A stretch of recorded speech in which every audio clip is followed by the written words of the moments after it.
Trey Holland revint à Silver Creek un jeudi, au crépuscule, alors que la ville se préparait pour la nuit. Il montait une jument baie, avançant lentement, comme si chaque pas lui coûtait un effort. Sur sa poitrine, serré contre son corps par une veste en cuir sale, il tenait un paquet enveloppé dans une couverture. La première à l'apercevoir fut la vieille Mary Thatcher, alors qu'elle sortait les ésograsses derrière sa taverne.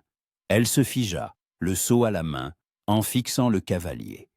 Puis le seau s'écrasa sur le sol, et Mary se mit à courir, du mieux que le pouvait une femme de 70 ans, vers la rue principale, en criant quelque chose d'inintelligible. Une minute plus tard, toute la ville se pressa sur les perrons. Certains pointaient du doigt, d'autres chuchotaient. Trey ne les regardait pas. Il fixait la route droit devant lui, serrant seulement plus fort le paquet contre sa poitrine. « Seigneur Jésus », murmura le forgeron Joe Harris en retirant son tablier de cuir. « C'est Holland. Il est revenu seul. »« Où sont les autres ?» demanda Madame Parker en se couvrant la bouche de la main. Mais personne n'osait s'approcher. Trey semblait tout droit sorti de l'enfer. Son visage était couvert d'une croûte de boue et de sang séché. Sa chemise était déchirée, et il n'avait plus de chapeau. Et il y avait ce paquet sur sa poitrine. La jument atteignit le saloon Chas, la côte 98, et s'arrêta d'elle-même, sans ordre. Trey descendit lentement de selle, tenant toujours la couverture d'une main. Il tenait à peine debout. « J'ai besoin de Rosie », dit-il d'une voix rauque, sans s'adresser à personne en particulier. « Appelez Rosie McLean. » Le premier à sortir du saloon fut Dave Connor, le barman, qui s'essuyait les mains sur son tablier. Il plissa les yeux en regardant Trey, puis son regard se porta sur le paquet. « Bon sang, Trey!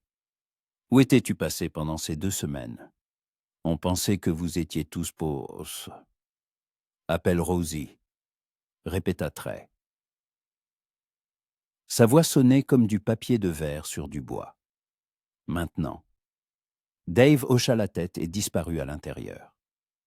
Trey s'adossa à la rampe du perron et ferma les yeux. Le paquet dans ses bras bougea légèrement, et un faible couinement s'en échappa, un son qui ne ressemblait en rien à celui d'un humain, plutôt à celui d'un chaton ou d'un chiot. « Dieu miséricordieux !» souffla Mme Parker plus fort. « Il a un bébé là-dedans ?» La foule se mit à murmurer. Quelqu'un tenta de s'approcher, mais Trey ouvrit les yeux, froids, gris comme un ciel de janvier sur les prairies, et les gens reculèrent. Rosie McLean apparut sur le seuil du saloon 1 minute plus tard. C'était une grande femme d'une 30aine d'années, aux cheveux auburn attachés en un simple chignon sur la nuque. Sa robe était pratique, d'un vert foncé, sans fioritures superflues, une robe de travail, celle d'une femme qui dirige un saloon et n'a nulle intention de servir d'ornement à des cow-boys ivres. Son visage était beau mais sévère, avec le regard direct de ses yeux bruns. Elle s'immobilisa un instant en regardant Trey, et quelque chose traversa son regard. L'inquiétude, la peur, le soulagement, tout à la fois. Puis elle descendit rapidement les marches et s'approcha de lui. « Trey, » dit-elle doucement, « que s'est-il passé ?» Il la regarda et pour la première fois, son visage se crispa. Il lui tendit le paquet. « J'ai besoin de ton aide, » dit-il. « S'il te plaît ?» Rosie prit la couverture avec précaution. Elle en écarta un pan et se figea. À l'intérieur se trouvait un nourrisson, minuscule, peut-être âgé de 2 ou 3 mois. Son visage était sale mais paisible, les yeux fermés. L'enfant dormait. « Mon Dieu !» souffla Rosie. « Trey, c'est... » « Pas ici, » la coupa-t-il. « Pas devant tout le monde. S'il te plaît, Rosie, emmène-la. À l'intérieur. Donne-lui un bain, nourris-la. Je t'expliquerai tout, mais pas maintenant. Pas devant eux. » Il fit un signe de tête vers la foule qui grandissait à chaque seconde. Les questions fusaient de toutes parts. C'est l'enfant de qui? Où sont Sam Dawson et Billy? Vous avez trouvé ces bandits. Que s'est-il passé, Holland?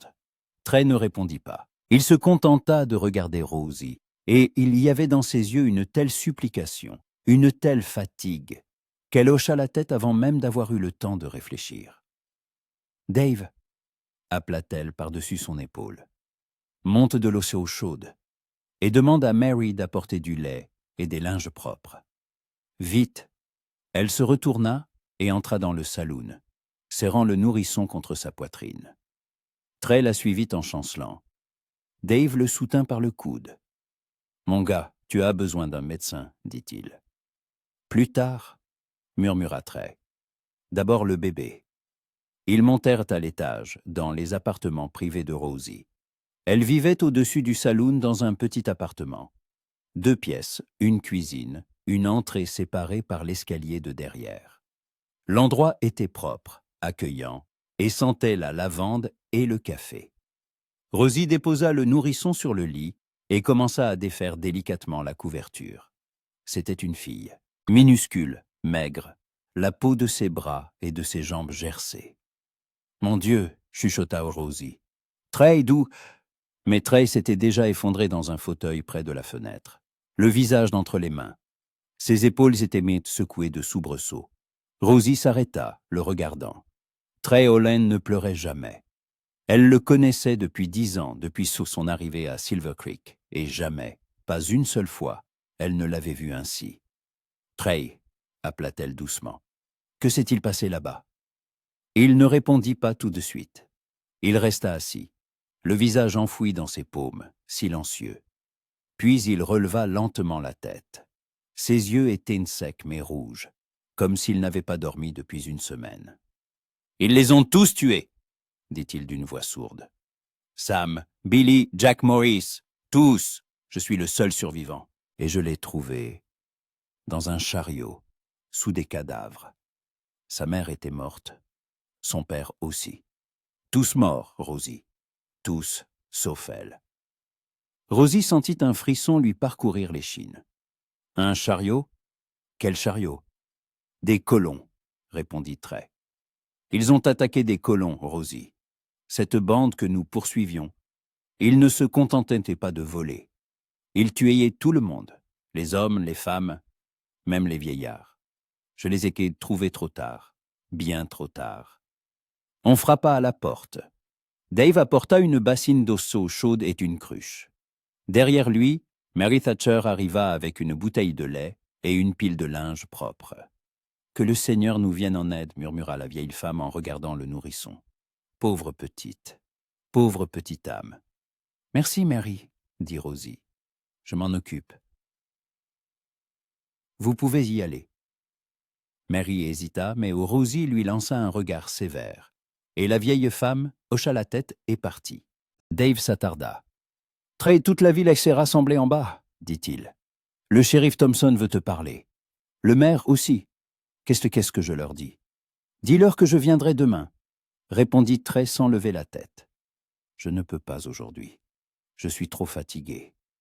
Ils ne lâcheront pas l'affaire comme ça. »« Alors qu'ils m'arrêtent, » dit Trey brusquement. « Ça m'est égal, Dave. Vraiment, ça m'est complètement égal. » Dave regarda Rosie. Elle lui fit signe de la tête. « Pars. » Le barman soupira et disparut derrière la porte. Rosie se mit à laver le nourrisson. La petite fille se réveilla et se mit à pleurer, un cri fin, plaintif. Rosie travaillait vite et adroitement, changeant les linges, nettoyant la saleté du petit corps, vérifiant s'il n'y avait ni plaie, ni égratignure. Trey restait assis dans le fauteuil, regardant par la fenêtre. « Quel âge a-t-elle » demanda Rosie en enveloppant le bébé dans un tissu propre. « Je ne sais pas, » répondit Trey. « 3 mois peut-être. Un peu plus. Je n'y connais rien. » « Comment l'as-tu nourri ?»« Avec du lait de vache. Je le diluais avec de l'eau, je trempais un chiffon dedans, et je le lui donnais à sucer. Elle n'est pas morte. C'est le principal. » Rosie prit le nourrisson dans ses bras et tenta de lui donner du lait. La petite fille tétait avidement, s'étouffant presque.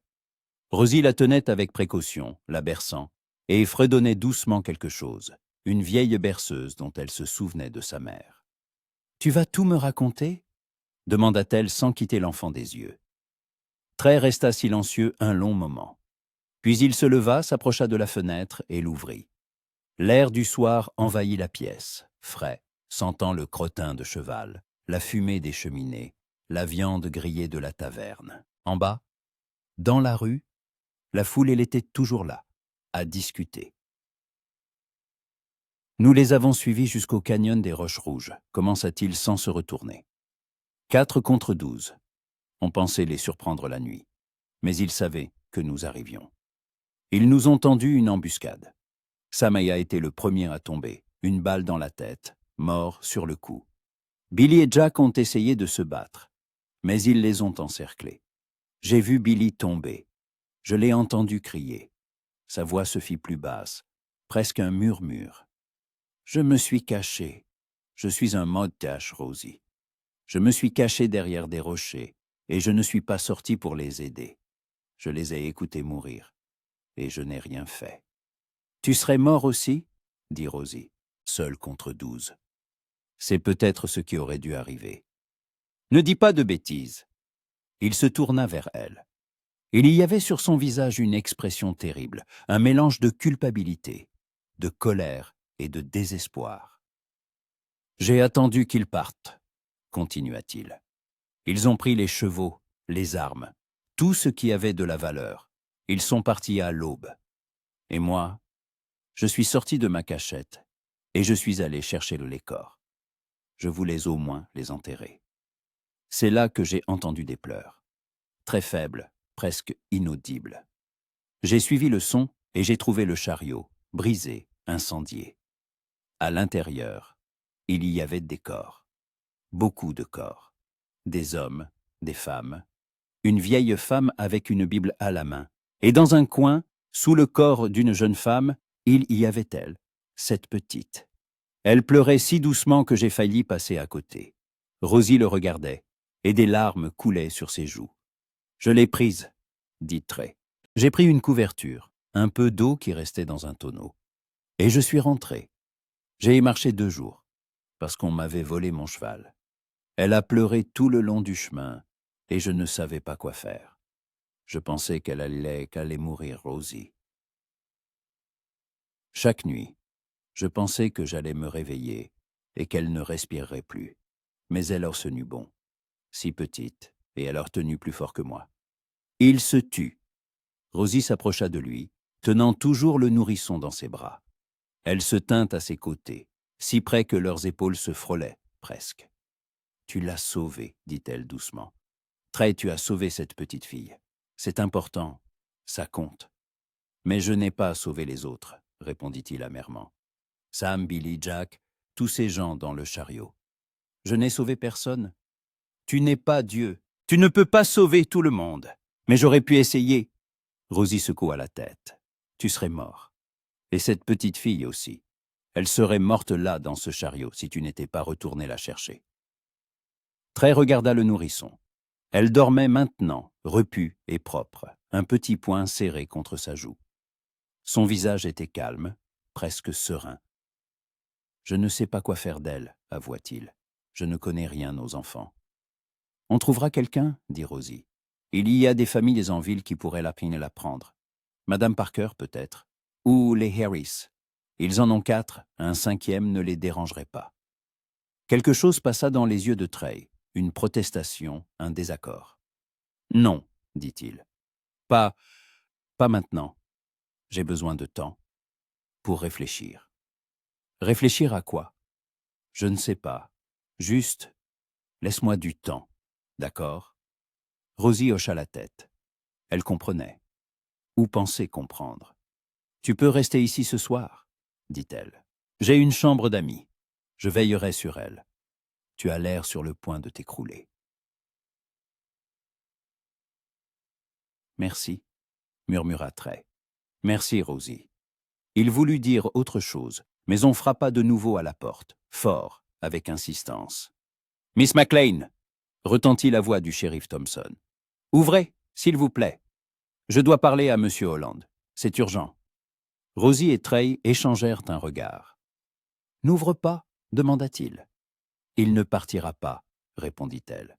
« Tu connais Thompson? Il restera là jusqu'au matin s'il le faut. » Trey jura entre ses dents. Puis il hocha la tête. « D'accord, fais-le entrer. Mais pas pour longtemps. Je n'en peux vraiment plus ce soir. » Rosie ouvrit la porte.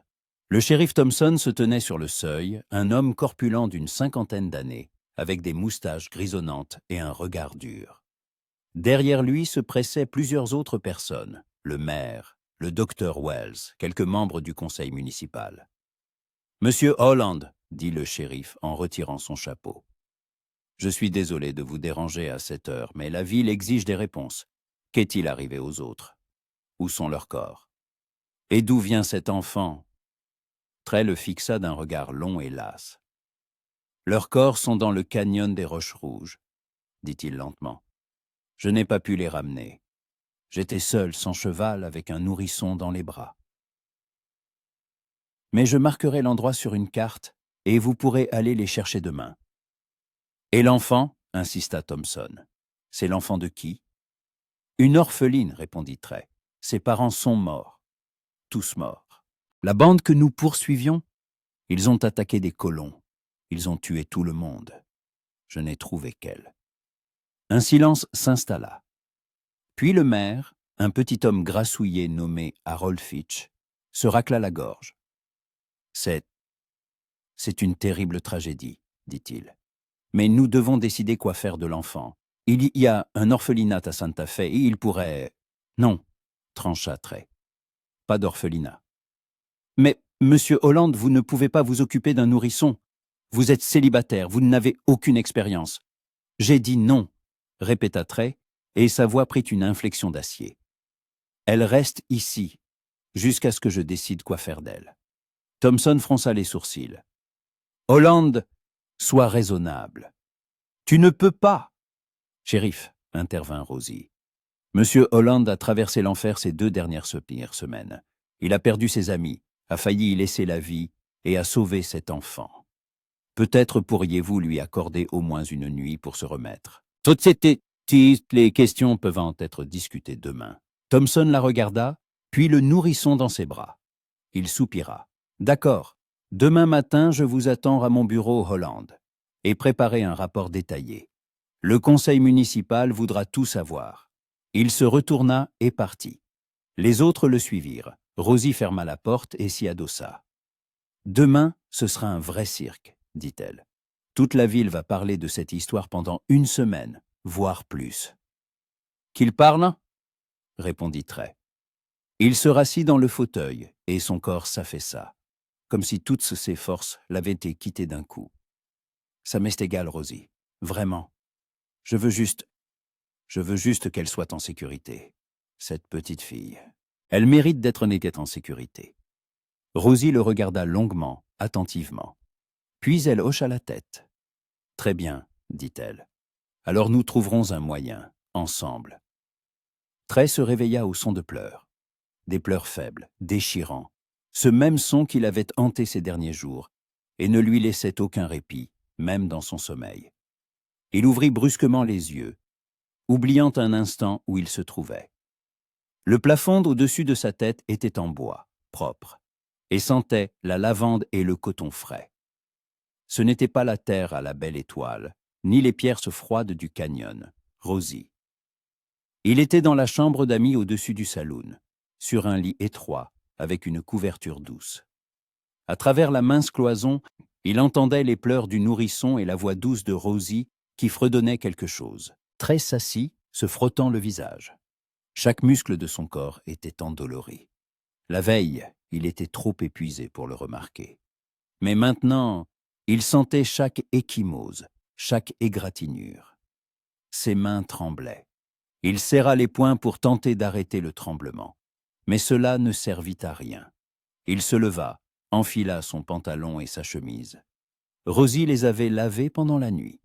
Ils séchaient sur le dossier d'une chaise. Il entra dans la pièce voisine.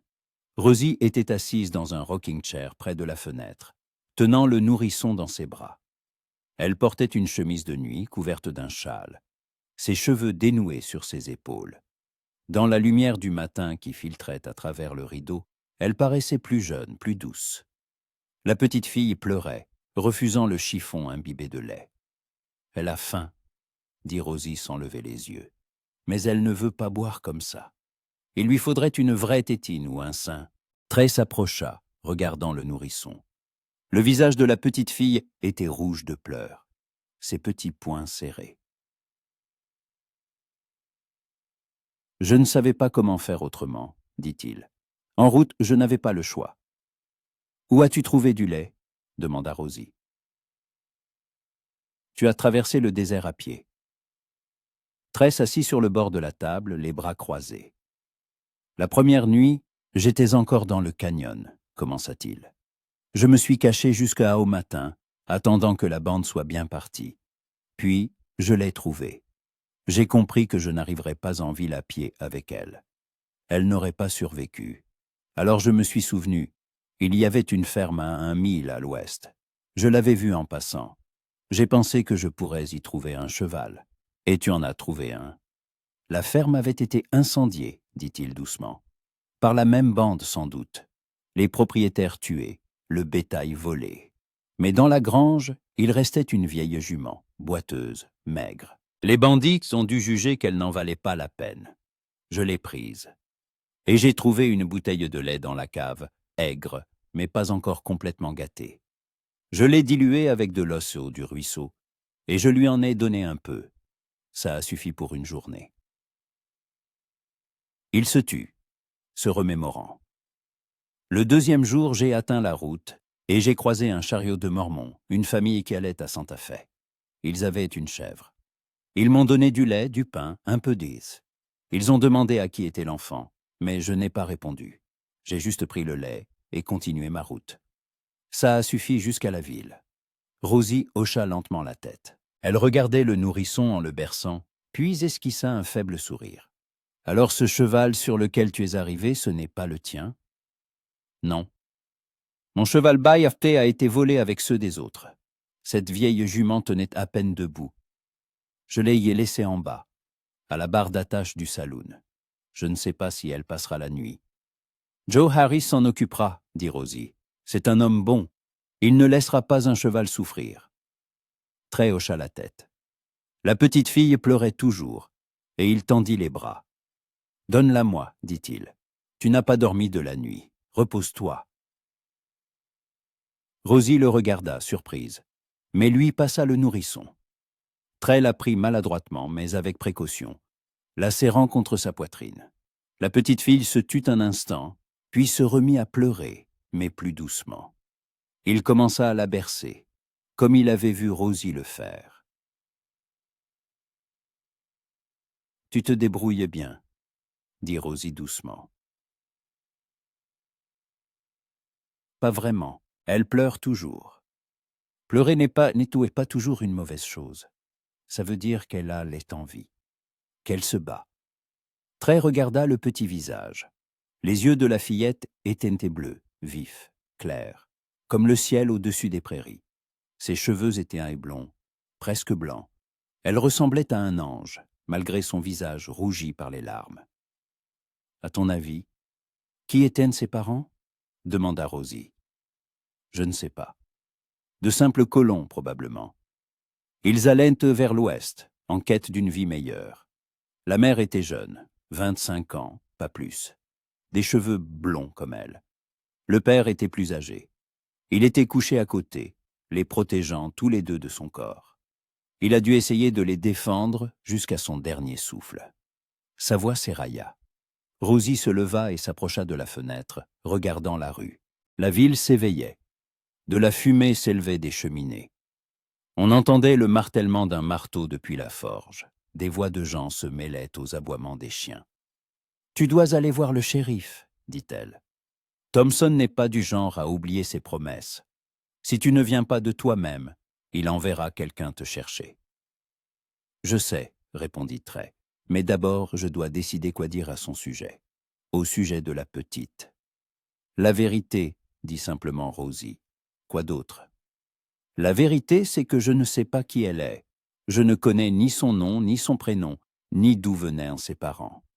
Le chariot avait été pillé, pas de documents, pas d'effets personnels, juste des corps. »« Alors, elle n'appartient à personne, » dit Rosie. « Une orpheline, sans nom, sans famille. »« Oui, Rosie se retourna, le regardant. « Et qu'est-ce que tu comptes faire d'elle ?» Trey ne répondit pas tout de suite.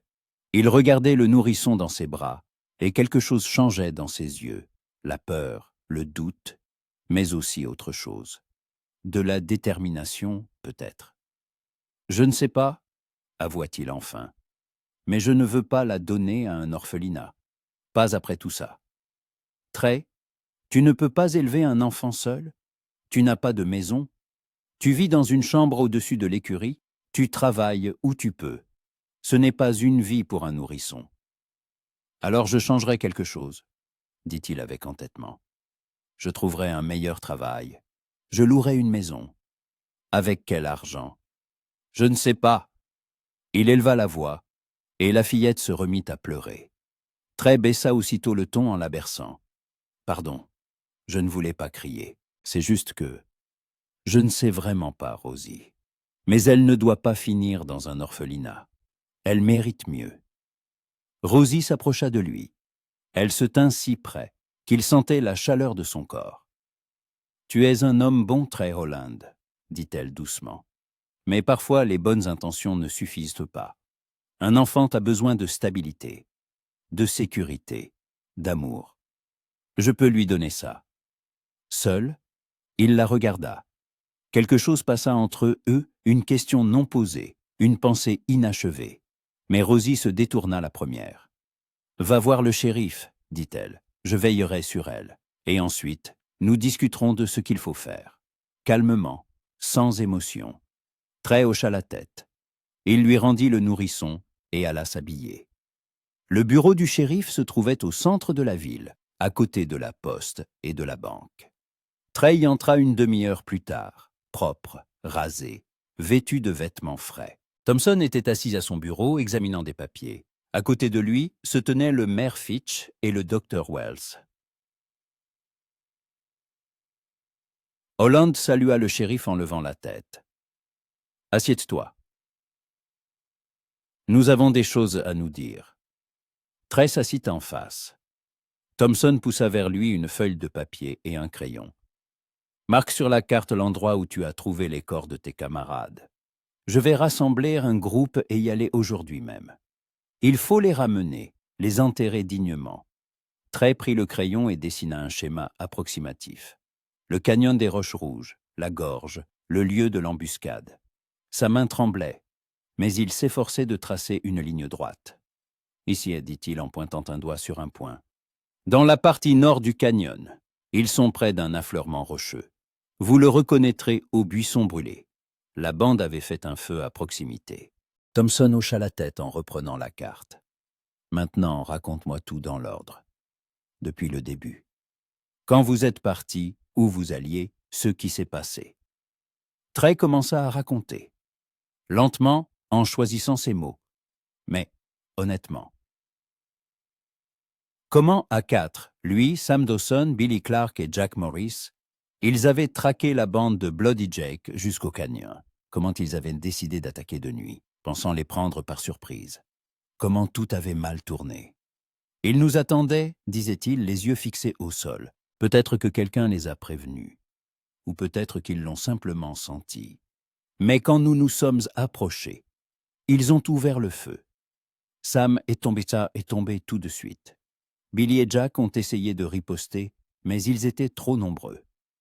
Je me suis caché derrière des rochers. J'ai vu Billy être blessé à l'épaule. J'ai vu comment il essayait de ramper pour se mettre à l'abri. Puis l'un des bandits s'est approché et lui a tiré une balle dans la nuque. Le maire Fitch pâlit. « Dieu Tout-Puissant », murmura-t-il. « Continue, » ordonna Thompson. J'ai attendu l'aube. Ils sont partis, emportant tout ce qui avait de la valeur. Je suis sorti, j'ai vérifié les corps. Tous morts. C'est alors que j'ai entendu des pleurs. J'ai suivi le son et j'ai trouvé le chariot de Colomb. Il décrivit le chariot, les corps, la petite fille. Le docteur Wells écoutait attentivement, hochant parfois la tête. « Tu as bien fait de la prendre, » dit le docteur. « Un jour de plus dans cette chaleur, et elle n'aurait pas survécu. Mais maintenant, la question se pose de savoir quoi faire d'elle, » intervint le maire. « Trey, tu comprends bien que tu ne peux pas assumer une telle responsabilité. Un enfant demande des soins constants, de l'argent, de la stabilité. Tu n'as rien de tout ça. Je trouverai, répondit Trey avec obstination. Comment? Fitch écarta les bras. Tu vivotes de petits boulots. Tu vis dans une écurie. Désolé, mais ce ne sont pas des conditions pour un nourrisson. Alors je changerai les conditions. Thompson se renversa sur le dossier de sa chaise, les bras croisés. Écoute, Holland, je comprends tes sentiments. Tu as sauvé cette petite, tu te sens responsable. Mais sois réaliste. Il y a des gens dans cette ville qui peuvent en lui offrir un vrai foyer. La famille Harris, par exemple, ou Madame Parker. Elle est restée seule, elle serait heureuse d'avoir de la compagnie. Non, trancha Trey. Je ne la confierai à personne. Pas après ce que j'ai vu. Qu'as-tu vu? Demanda doucement le docteur Wells. La mort? La violence? Trey, le monde est ainsi fait. Cette petite fille y sera confrontée de toute façon en grandissant. Mais pas maintenant, dit Trey. Pas à 3 mois. Elle mérite une chance. Elle mérite une enfance. Et tu penses pouvoir lui offrir ça? Seul. Trey se leva brusquement, la chaise grinçant sur le sol. Je ne sais pas si je le peux, mais j'essaierai. Et si la ville est contre, qu'elle essaie de m'en empêcher. Il se retourna et sortit en claquant la porte. Derrière lui, il entendit des voix. Fitch disait quelque chose. Thompson répondait, mais Trey n'écoutait pas. Il marchait vite, presque en courant, de retour vers le saloon. Rosie était assise à la table de la cuisine, en train de nourrir la petite. Le nourrisson suçait un chiffon imbibé de lait, avidement, en s'étouffant. Rosie la tenait d'une main, de l'autre, essuyant le lait, qui coulait sur son menton. « Comment ça s'est passé ?» demanda-t-elle quand Trey entra. « Mal ?» répondit-il sèchement. « Ils veulent m'en l'apprendre. »« Je ne pense pas qu'ils puissent t'y forcer, » dit Rosie. « Légalement, elle n'appartient à personne. Pas de documents, pas de parents. Tu as autant de droits sur elle que n'importe qui d'autre. Ils disent que je n'ai pas les moyens, que je ne peux pas subvenir à ses besoins. Eh bien, sur ce point, ils n'ont pas tout à fait tort. » Trey la regarda d'un air vif. « Toi aussi tu penses que je devrais la donner. »« Je pense que tu dois réfléchir à ce qui est le mieux pour elle, » répondit Rosie calmement. « Pas à ce que tu ressens, mais à ce dont elle a besoin. »« Elle a besoin de sécurité, » dit Trey, « et je peux lui donner ça. » Comment? Il se tut. Il s'assit en face, se frottant le visage avec ses mains. « Je trouverai un travail stable, dans un ranch peut-être, ou au chemin de fer. Je louerai une maison, petite, mais avec un toit et un poêle. Et qui s'occupera d'elle pendant que tu travailles? Demanda Rosie. Un nourrisson ne peut pas rester seul. Elle a besoin de soins constants. J'engagerai quelqu'un. Avec quel argent? Tu commenceras à peine à la gagner ta vie. Trey se releva et se mit à arpenter la pièce. Pourquoi poses-tu toutes ces questions? Demanda-t-il irrité. Tu penses, toi aussi, que je devrais l'abandonner? Ce n'est pas ce que j'ai dit. Mais tu le sous-entendras. Rosie posa le biberon sur la table, plaça la petite sur son épaule et se mit à lui tapoter le dos pour l'aider à rôter. « Je veux que tu sois réaliste, » dit-elle. « Élever un enfant seul, c'est difficile. Surtout pour un homme. Tu ne sais pas comment changer des langes, comment soigner les coliques, comment gérer les nuits blanches. Tu ne sais pas cuisiner, coudre, faire tout ce dont un nourrisson a besoin. J'apprendrai. En combien de temps? Une semaine? Un mois? Et qu'adviendra-t-il d'elle pendant que tu apprends? » Trey s'arrêta près de la fenêtre. Il resta longtemps silencieux. Puis il se tourna vers elle. Et il y avait quelque chose de désespéré dans ses yeux. « Rosie, » dit-il doucement, « je ne peux pas la donner. Je ne peux pas. Chaque fois que je la regarde, je vois cette femme, sa mère, couchée, protégeant la petite de son propre corps. Je vois comment elle a essayé de la sauver jusqu'à son dernier souffle. Et je me suis juré de ne pas trahir ce sacrifice, de tout faire pour que sa fille survive et soit heureuse. Tout, Rosie. même si cela doit me coûter tout ce que j'ai. Rosie le regarda longuement, puis elle hocha lentement la tête. « D'accord, » dit-elle. « Alors écoute-moi bien. Si tu veux vraiment la garder, tu as besoin d'aide. Tu as besoin de quelqu'un qui sait comment s'occuper des nourrissons, qui peut t'apprendre. Tu m'aideras » demanda-t-il, une lueur d'espoir dans la voix. Rosie hésita. La petite sur son épaule respirait doucement, s'endormant. Rosie la regarda, puis regarda Trey. « J'ai fait bailli ici. J'y réfléchirai, » dit-elle enfin. « Mais tu dois comprendre, c'est une grande responsabilité. Pour nous deux. Et si nous commençons, il ne faudra pas s'arrêter à mi-chemin. Elle a besoin de stabilité, pas d'hésitation. »« Je comprends, » dit Trey. « Et je suis sérieux. Pas d'hésitation. C'est une décision. » Rosie hocha de nouveau la tête. Elle se leva et lui tendit le nourrisson. « Alors, tiens-la pendant que je prépare le petit déjeuner. Habitue-toi. C'est ta fille maintenant. » Trey prit la petite. Le mot « chefaille » sonnait étrange, effrayant, mais en même temps juste. Il regarda le visage endormi et, pour la première fois depuis des jours, ressentit quelque chose qui ressemblait à de la paix. Les 3 premiers jours furent un enfer. Trey n'aurait jamais cru qu'une si petite créature pouvait exiger autant d'attention. La petite fille pleurait presque constamment, de faim, à cause de ses langes mouillées, de coliques, ou peut-être simplement parce qu'elle se souvenait instinctivement de quelque chose de terrible. Trey ne dormait pas la nuit, la berçant dans ses bras, pendant que Rosie essayait de grappiller quelques heures de repos entre ses services au saloon. « Tu la tiens mal, » dit Rosie pour la 3e fois ce matin-là, en lui prenant le nourrisson des bras. « Il faut mieux soutenir sa tête comme ça, tu vois? Elle est toute petite, son cou est encore fragile. » Trey observait comment elle plaçait la petite dans le creux de son coude, comment elle la berçait avec une amanaisance naturelle. Lui, tout était maladroit, anguleux. Ses mains étaient trop grandes, trop rudes. Les mains d'un homme habitué à un fusil et à une corde, pas à des nourrissons. « Je n'y arriverai pas, » dit-il, las, en s'asseyant sur une tire-chaise. « Rosie, je n'y arriverai vraiment pas. »« Tu y arriveras, » répondit-elle fermement. « Il faut juste du temps. Personne ne naît en sachant élever des enfants. Même les femmes apprennent.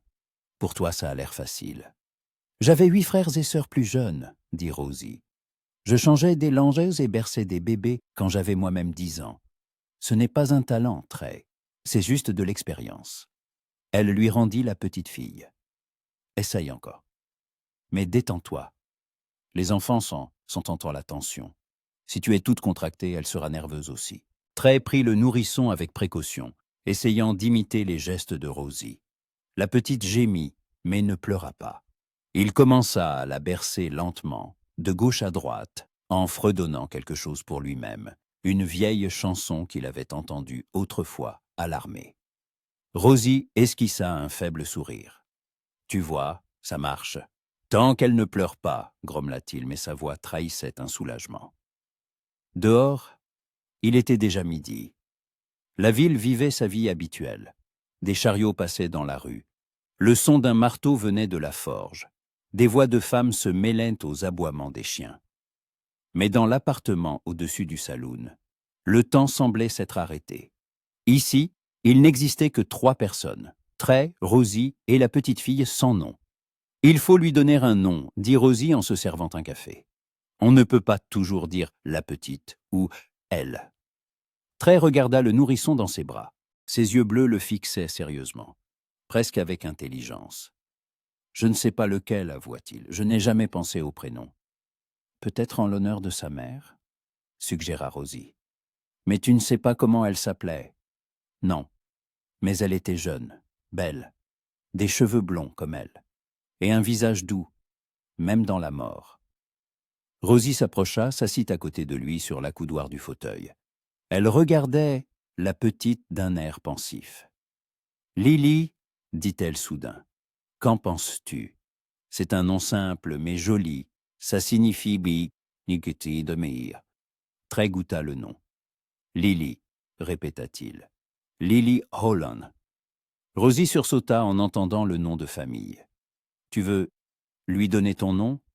Lequel d'autre? Je ne sais pas comment s'appelaient ses parents, et même si je le savais, ils ne sont plus là. Elle est ma responsabilité maintenant. Ma fille. Le mot cote sans trottoas sonnait toujours étrange, mais de plus en plus juste à chaque fois. Rosie le regarda longuement, et quelque chose de doux apparut dans ses yeux. Lily Holland, répéta-t-elle. Ça sonne bien. La petite bâilla, largement, sans dents, et plissa les yeux, s'endormant. Trey continua de la bercer, craignant de bouger pour ne pas la réveiller. Rosie, dit-il doucement, merci, pour tout. Sans toi, je n'aurais même pas tenu 3 jours. Ne dis pas de bêtises, répondit-elle d'un geste de la main, mais ses joues rosirent. Je ne fais qu'aider. Non, tu fais plus que simplement aider. Tu nous sauves, Charles, tous les deux. Et je ne sais pas comment te remercier. Rosie se leva, se tourna vers la fenêtre. Alors trouve un travail, dit-elle d'un ton pratique. Et un logement. Tu ne peux pas vivre ici éternellement.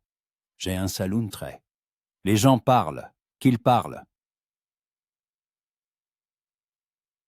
C'est facile à dire pour toi, dit-elle en se retournant, et sa voix se fit plus ferme.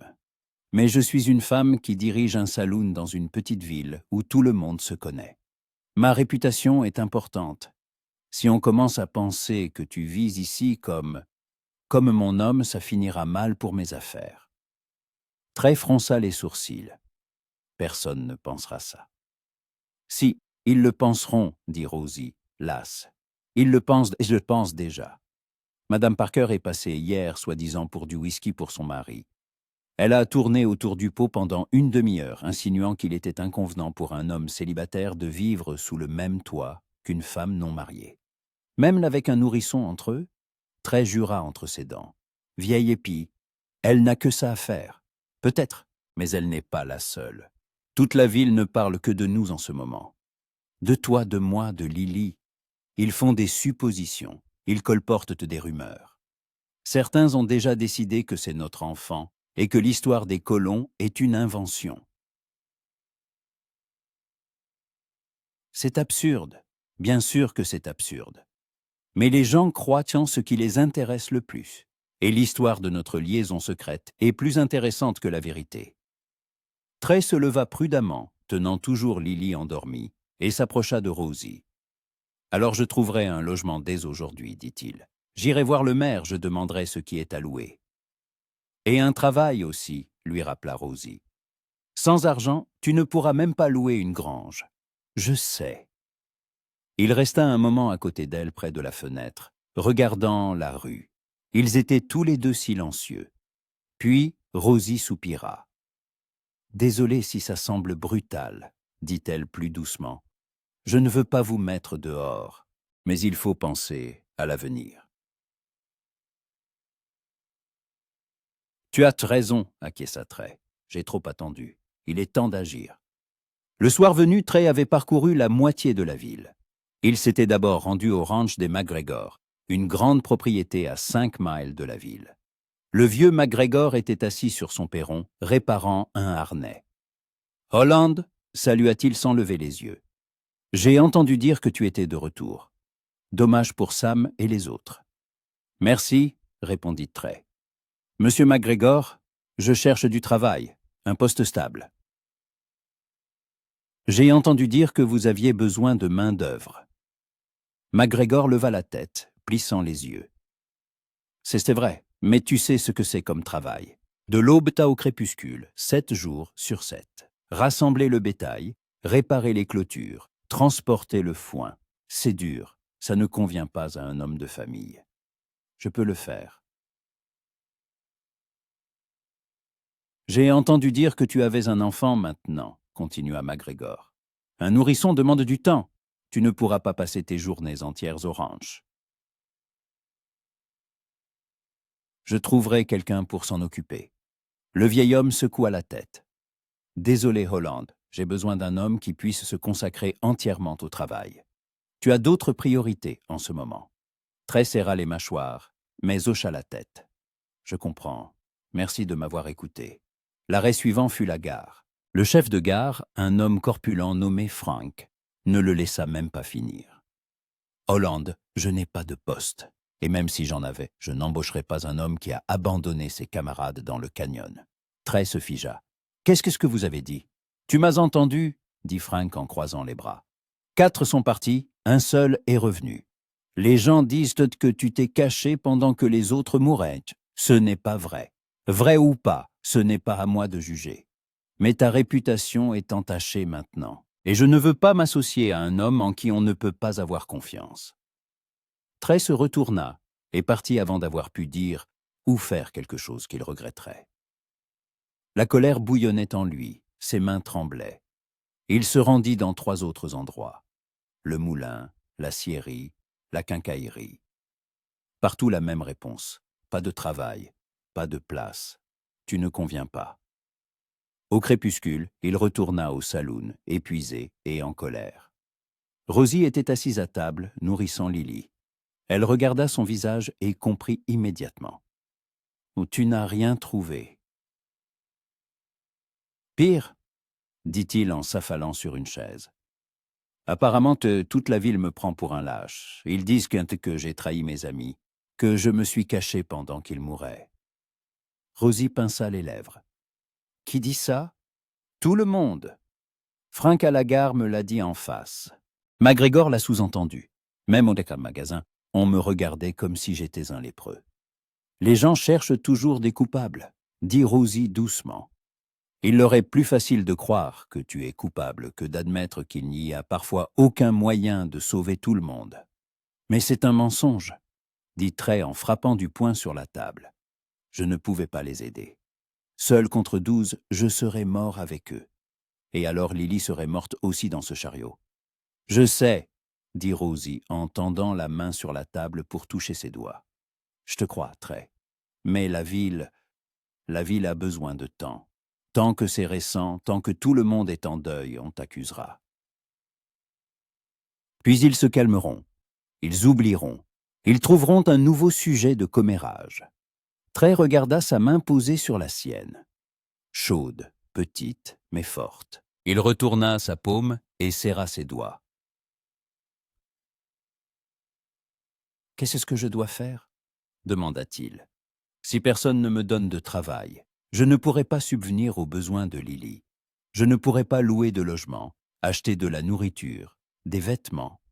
Elle restera dans la même situation qu'avant, dépendante de la bonté des autres. » Rosie resta silencieuse, réfléchissant. Lily suçait son lait en respirant doucement. Dehors, le crépuscule s'épaississait, et du saloon en bas parvenaient les voix des premiers clients, le son d'un piano. « J'ai une idée, » dit-elle enfin. « Mais tu dois m'écouter jusqu'au bout avant de refuser. » « J'écoute. » Rosie prit une profonde inspiration. « J'ai besoin de quelqu'un pour un travail permanent au saloon. Pas un barman, j'ai Dave. Mais quelqu'un qui pourrait maintenir l'ordre, expulser les ivrognes bagarreurs, régler les conflits. Un videur, pour faire simple. Le travail est stable. Je te paierai assez pour louer une petite maison en périphérie. Et tu pourras être près de Lily. Je m'en occuperai la journée pendant que tu travailleras le soir. » Trey la regarda longuement. « Tu me proposes de travailler pour toi? »« Oui. »« Rosie, je ne peux pas accepter la charité. »« Ce n'est pas de la charité, trancha-t-elle. J'ai vraiment besoin d'une telle personne. Le dernier est parti il y a 3 mois, et depuis, je me débrouille seul avec les bagarreurs. Tu sais à quoi ça ressemble? Une femme avec un balai qui poursuit un cow-boy ivre. J'ai besoin d'aide, Trey, et tu conviens parfaitement, fort, sobre. Tu sais comment gérer les gens. Mais, pas de Punosnokot 104, dit-elle en serrant sa main plus fort. Tu as besoin d'un travail, j'ai besoin d'un employé. C'est un marché honnête. Pense à Lily, pas à ta fierté. Trey ferma les yeux. La fierté était effectivement un obstacle. Il n'aurait jamais pensé travailler comme videur dans un saloon. Mais Rosie avait raison. Il avait besoin d'argent, de stabilité. Et il n'y avait pas d'autre solution pour le moment. « D'accord, dit-il enfin. J'accepte. mais à une condition. Laquelle? Si je trouve quelque chose de mieux, tu me laisseras partir sans rancune. Rosie esquissa un faible sourire. Marché conclu. Bien que je doute que tu trouveras mieux. Je suis un bon employeur. On verra. Ils restèrent ainsi quelques minutes, se tenant la main, regardant Lily. Puis Rosie relâcha ses doigts et se leva. « Tu commences demain soir, dit-elle d'un ton professionnel. C'est samedi à Silly, il y aura beaucoup de monde. On verra comment tu te débrouilles. En attendant, va te reposer. C'est mon tour de veiller sur elle cette nuit. Je peux rester, aider. Trey, tu as besoin de sommeil. Va. » Il hocha la tête à contre-cœur. Il entra dans sa chambre, s'allongea sur le lit sans se déshabiller. Il ferma les yeux, mais le sommeil ne venait pas. Ses pensées tournaient en boucle. Le travail, la ville, Rosie. La sensation de ses doigts dans sa paume. Chaud, réel. Il n'avait pas pensé aux femmes depuis de nombreuses années. Après la guerre, après tout ce qu'il avait vu, il semblait que cette partie de sa vie était fermée pour toujours. Mais Rosie, elle était différente, forte, indépendante, mais douce quand il le fallait.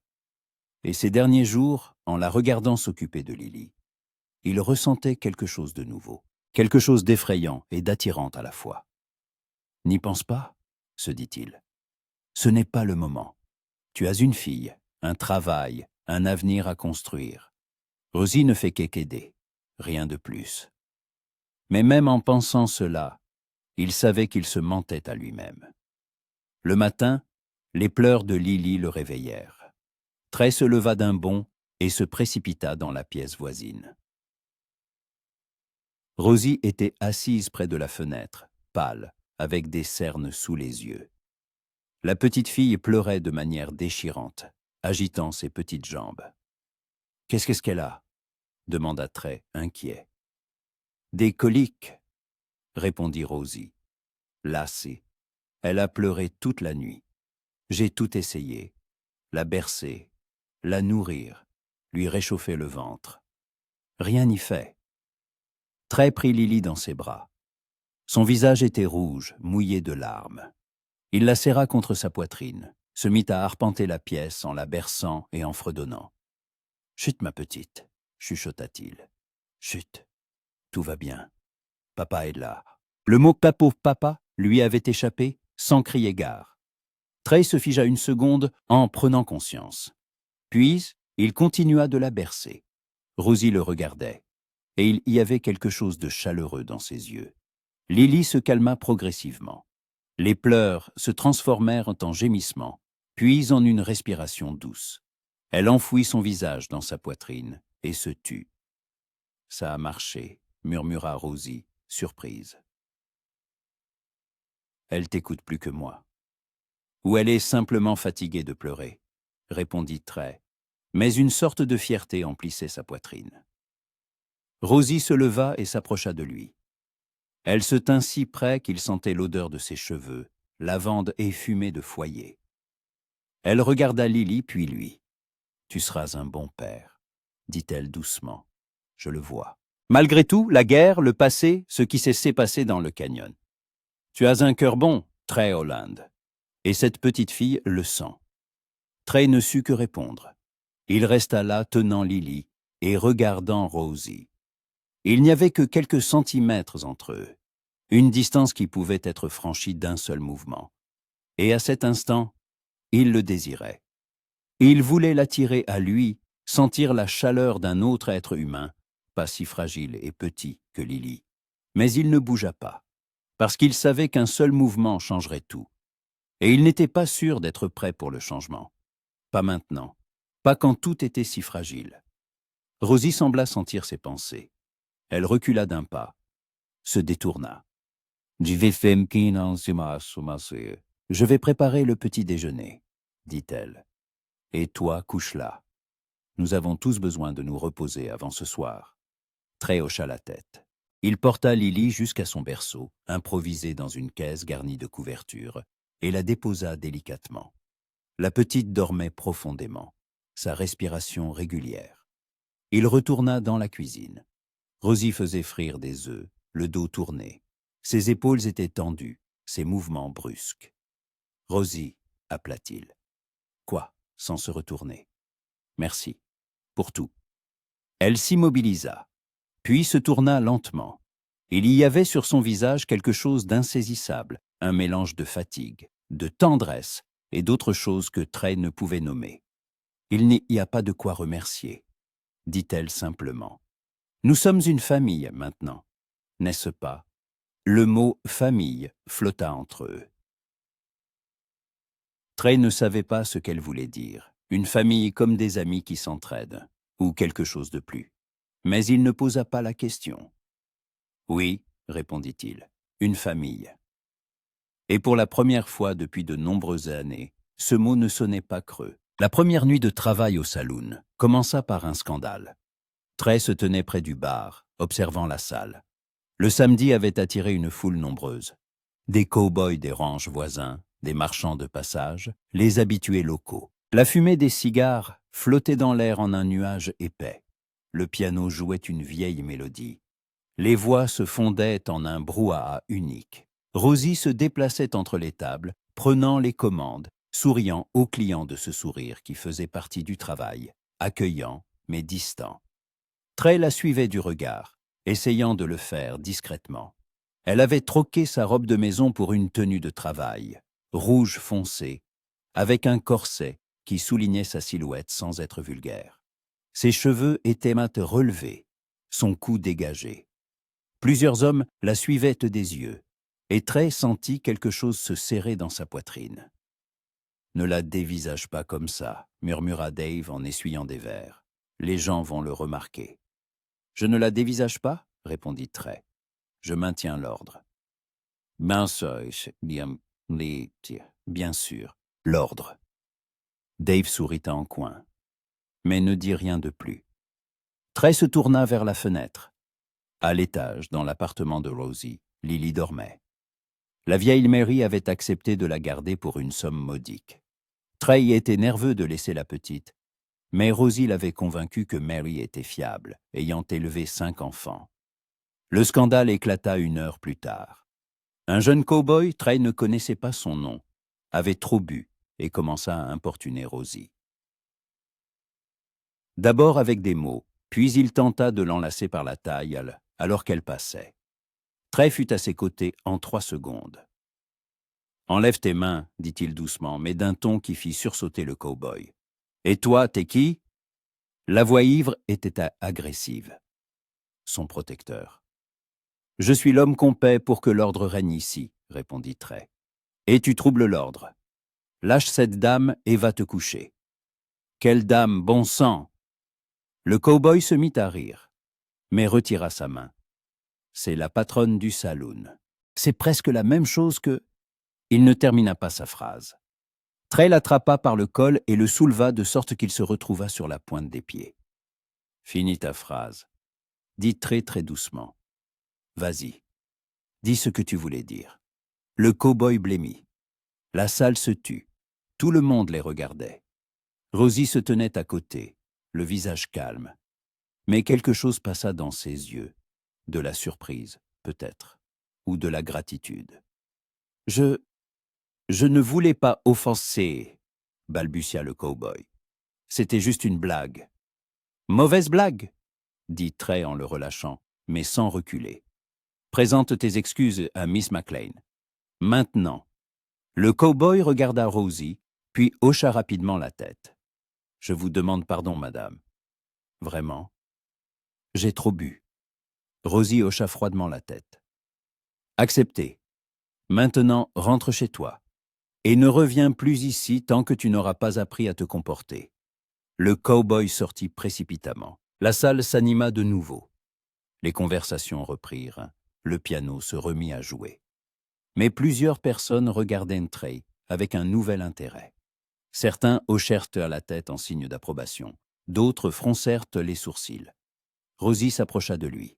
« Merci, » dit-elle doucement. « Mais tu n'aurais pas dû être si brusque. J'aurais pu m'en charger moi-même. »« Je sais que tu aurais pu, » répondit Trey. « Mais maintenant, c'est mon travail. Te protéger toi et ton saloon. Elle le regarda longuement. Seulement le travail?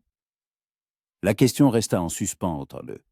Trey ne sut que répondre. Rosie sourit faiblement et s'éloigna vers une autre table. La nuit se déroula sans autre incident. Trey expulsa 2 autres ivrognes, sépara une bagarre à propos de cartes et s'assura que personne ne parte sans payer. À la fermeture du saloon, il était aussi fatigué que s'il avait marché 20 miles. Rosie comptait la recette derrière le comptoir quand il monta vérifier Lily. Mary somnolait dans un fauteuil, la petite dormait paisiblement. Trey paya la vieille femme, la raccompagna à la porte et retourna dans l'appartement. Rosie était toujours en bas. Trey s'assit dans le fauteuil, regardant Lily endormie. À la faible lueur d'une lampe à huile, elle paraissait si petite, si sans défense. 3 semaines plus tôt, il ne connaissait même pas son existence. Et maintenant, il ne pouvait imaginer sa vie sans elle. La porte s'ouvrit doucement. Rosie entra, retira ses chaussures et s'assit sur une chaise en face de lui. Son visage était fatigué mais satisfait. « Bonne recette ce soir, dit-elle. Peut-être la meilleure du mois. On dirait que ta présence a attiré du monde. Il voulait de voir le héros revenu du canyon. »« Ou le lâche, grommela Trey. Ça dépend à qui on demande. » Rosie soupira. « Trey, arrête. Oui, il y a des gens qui colportent des rumeurs. Mais j'ai vu comment on te regardait ce soir. Avec respect, tu m'as défendu quand il le fallait. Rapidement, sans mots superflus. Ça n'a pas de prix. Je ne faisais que mon travail. »« Non, dit-elle en secouant la tête. Tu as fait plus, et tout le monde l'a vu. » Ils se turent. Lily respirait doucement dans son sommeil. Dehors, la ville se calmait. Les derniers ivrognes rentraient en chez eux. Des chiens aboyaient au loin. « Tu sais, dit Rosie d'un air songeur, quand j'ai acheté ce saloon il y a 5 ans, tout le monde disait que je n'y arriverais pas. Une femme, seule, sans mari, sans protection. Ils disaient que les cow-boys m'écraseraient, que l'affaire s'effondrerait en 1 mois. Mais tu as réussi. » »« Oui, parce que j'étais dur. Je ne laissais rien passer. Je gardais mes distances. Je ne me permettais pas d'être faible. » Elle regarda Lily. « Et puis tu es revenu avec elle. Et tout est devenu plus compliqué. Parce que quand tu tiens un nourrisson dans tes bras, c'est difficile de rester dur. Tu commences à penser à d'autres choses, à la famille, à la chaleur, à ce que signifie vraiment prendre soin de quelqu'un. » Trey écoutait en silence. Rosie parlait doucement, presque pour elle-même.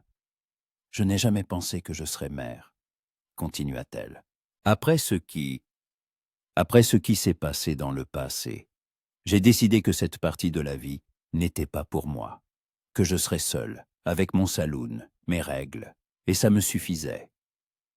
Et maintenant ?» Elle leva les yeux vers lui. « Maintenant, je ne sais pas. Lily a changé quelque chose. Ou c'est toi qui as changé quelque chose. Ou vous deux. Je me réveille la nuit et j'écoute sa respiration. Je m'inquiète quand elle pleure. Je suis heureuse quand elle sourit. Ça fait peur, Trey, parce que j'avais l'habitude de ne pas m'attacher. Et maintenant, je me suis attaché. À vous deux. » Trey se leva et s'approcha d'elle. Il s'accroupit à côté d'elle, pour que leurs yeux soient au même niveau. « Ce n'est pas une mauvaise chose, dit-il. S'attacher. Prendre soin. J'ai peur de ça aussi. J'en ai eu peur toute ma vie. Mais avec Lily, avec toi, je sens que c'est juste. Que c'est ainsi que ça doit être. » Rosie toucha sa joue de la paume de sa main. Le contact était léger, presque impalpable. « Tu es un homme bon, Trey Holland, » murmura-t-elle, « malgré ce que tu penses de toi-même. » Il recouvrit sa main de la sienne. Ils restèrent ainsi un long moment, se regardant, et quelque chose d'invisible se tissait entre eux. Un lien qui était plus que de l'amitié ou de la gratitude. Puis Lily se mit à pleurer, et le moment fut rompu. Rosie se leva et se dirigea vers le berceau. Trey resta au sol, sentant son cœur battre plus vite que d'habitude. Les semaines suivantes s'écoulèrent dans la routine. Trey travaillait le soir, et la journée, Il guidait Rosie avec Lily et cherchait un logement. Il trouva une petite maison en périphérie. 2 pièces, une cuisine, un poêle. Le propriétaire accepta de la louer pour un prix raisonnable, mais exigeait un paiement d'avance de 3 mois. Trey économisait, mettant de côté chaque centime. Lily grandissait. À 2 mois, elle était minuscule, fragile. Maintenant, à 4 mois, elle commençait à sourire, à suivre les mouvements des yeux, à tendre ses petites mains, Trey fondait chaque fois qu'elle le regardait et souriait sans dents. « Elle te reconnaît », disait Rosie en regardant Trey bercer la petite. « Regarde comme elle se calme quand tu la prends dans tes bras. Tu crois qu'elle me reconnaît vraiment ? Bien sûr, tu es son père maintenant, le seul qu'elle connaisse. » Le mot Tsokot 109A sonnait toujours étrange, mais ne l'effrayait plus. Trey commença à se voir ainsi, comme le père de Lily. Il planifiait l'avenir pour eux deux, économiser non seulement pour le logement, mais aussi pour les vêtements, les jouets. Tout ce dont un enfant en pleine croissance aurait besoin. La ville changea lentement d'attitude à son égard. Pas tout le monde, mais beaucoup. Le vieux McGregor l'arrêta un jour dans la rue. « Holland, dit-il, j'ai entendu dire que tu fais du bon travail au saloon de Rosie. Tu maintiens l'ordre, tu ne bois pas, tu es fiable. »« J'essaie, » répondit très prudemment. « Si tu as besoin de travail supplémentaire, viens me voir, » continua McGregor. « Je peux te prendre pour une semaine ou 2 quand j'ai besoin de bras en plus. Je te paierai honnêtement. »« Merci, monsieur, je viendrai. » C'était une petite victoire, mais importante. Cela signifiait qu'au moins quelqu'un recommençait à lui faire confiance. Mais tous n'étaient pas aussi amicaux. Le shérif Thompson entra un soir dans le saloon et s'assit au comptoir. « Holland, il faut que je te parle, » dit-il. Trey s'approcha, méfiant. « J'écoute. »« Je suis allé au canyon, » commença Thompson. « J'ai trouvé les corps de tes camarades.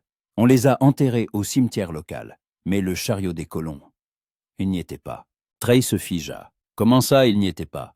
J'ai trouvé l'endroit que tu as décrit. Des traces d'incendie, des os d'animaux, du bois carbonisé. Mais pas de chariot, pas de corps, rien. »« C'est impossible, » dit Trey, sentant un frisson lui parcourir l'échine. « Il était là, je l'ai vu moi-même. Les corps, le chariot, tout. »« Je ne dis pas que tu mens, » dit Thompson en levant la main. « Mais le fait est là. Le chariot n'y est plus. Peut-être que la bande est revenue et a effacé les traces. Peut-être que tu t'es trompé d'endroit. Mais sans preuve. Ton histoire de colon semble douteuse. Vous pensez que j'ai inventé ça ? » La voix de Trey se durcit. « Pourquoi mentirais-je ? Je ne sais pas. Peut-être pour justifier le fait que tu sois revenu avec l'enfant d'un autre. Les gens disent toutes sortes de choses, Holland. Certains pensent que c'est ta fille illégitime. Que l'histoire des colons est une couverture. » Trey serra les poings. « Lily n'était pas ma fille de sang. Je l'ai trouvée là-bas, dans le canyon, comme je l'ai dit. Si vous ne me croyez pas, je veux te croire, » l'interrompit Thompson. « Mais tu dois comprendre ma position. Je suis le shérif. Les gens exigent des réponses. Et je n'ai aucune preuve pour confirmer ton histoire. »« Lily est la preuve, » dit Trey.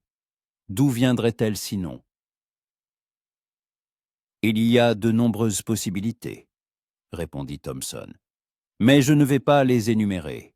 Sois juste prête au fait que tout le monde en ville ne te croira pas. Et si quelqu'un revendique l'enfant, en tant que parent ou autre, la loi sera de son côté. » Thompson but son whisky et partit. Trey resta derrière le comptoir, sentant l'angoisse lui serrer la gorge. Et si quelqu'un revendiquait vraiment Lily ? Et si on la lui enlevait ? Rosie s'approcha de lui quand la salle se vida. « J'ai entendu la conversation, » dit-elle doucement. « Ne t'inquiète pas. Personne n'enlèvera Lily. Elle est avec toi depuis 2 mois. Selon la loi, ça compte. » Thompson a dit qu'il n'y avait aucune preuve de mon histoire, parce que la bande a effacé les traces. C'est logique. Il ne voulait pas que quelqu'un trouve les corps et se mette à leur recherche. Mais si les gens ne me croient pas, alors au diable les gens, dit Rosie brusquement. Trey, tu as sauvé cette petite fille. Tu l'élèves. Tu t'en occupes. C'est plus important que n'importe quelle preuve. Trey la regarda. Il y avait dans les yeux de Rosie une telle assurance, une telle foi en lui, que pendant un instant, il se sentit plus fort. « Merci », dit-il simplement. « Toujours. » Ils montèrent à l'étage. Lily dormait, les bras écartés. Trey s'assit près du berceau, observant sa respiration. Rosie s'assit sur l'accoudoir du fauteuil. « Tiens, Trey, » dit-elle après un long silence, « il faut que je te dise quelque chose. » « J'écoute. » Elle hésita, cherchant ses mots. « Quand tu es arrivé en ville avec Lily, je pensais que c'était temporaire. Que tu lui trouverais une famille et que tu repartirais, comme tu l'as toujours fait. Tu ne t'es jamais attardé longtemps au même endroit. Avant, non, acquiesça Trey. Mais maintenant, c'est différent. Je sais. Je vois comment tu as changé, comment tu es devenu casanier, en quelque sorte. Et je veux que tu saches ce que j'en suis heureuse. Que tu sois resté, que nous fassions ça ensemble. » Trey se tourna vers elle.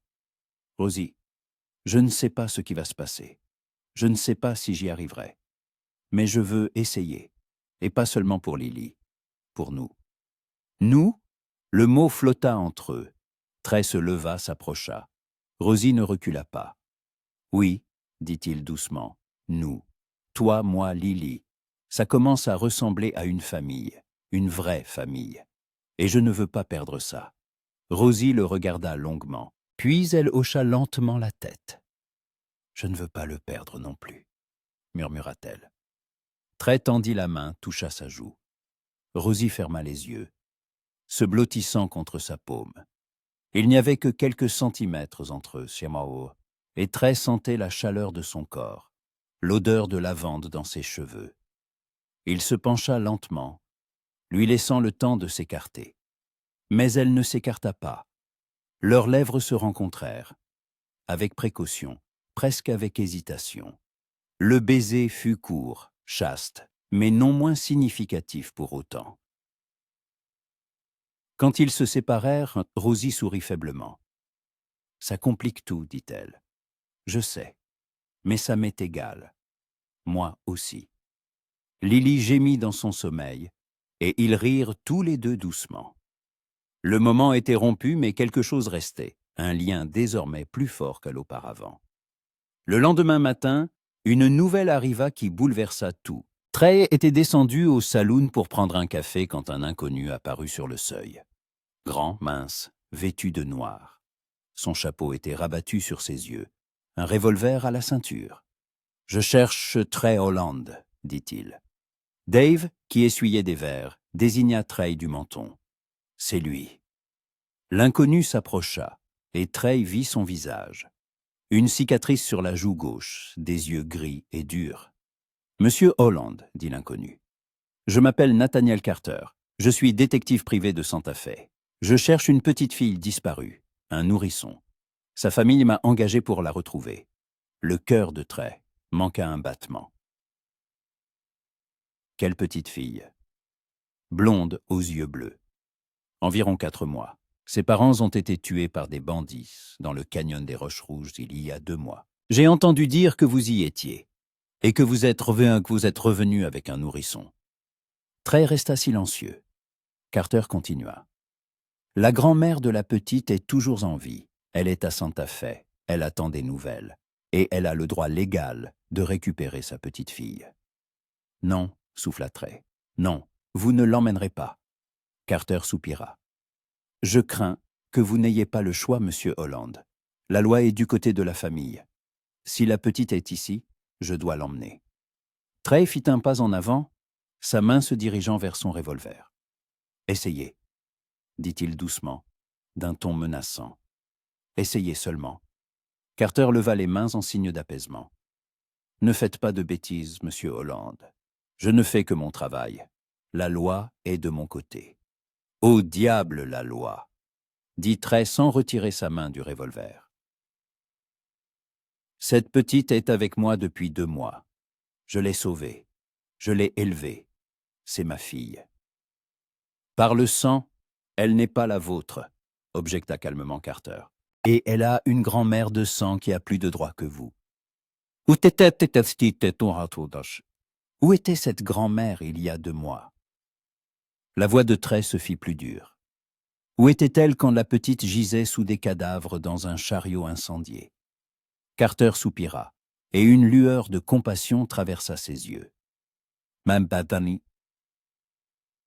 Mais Elizabeth Gray n'était pas au courant de la tragédie, Monsieur Holland.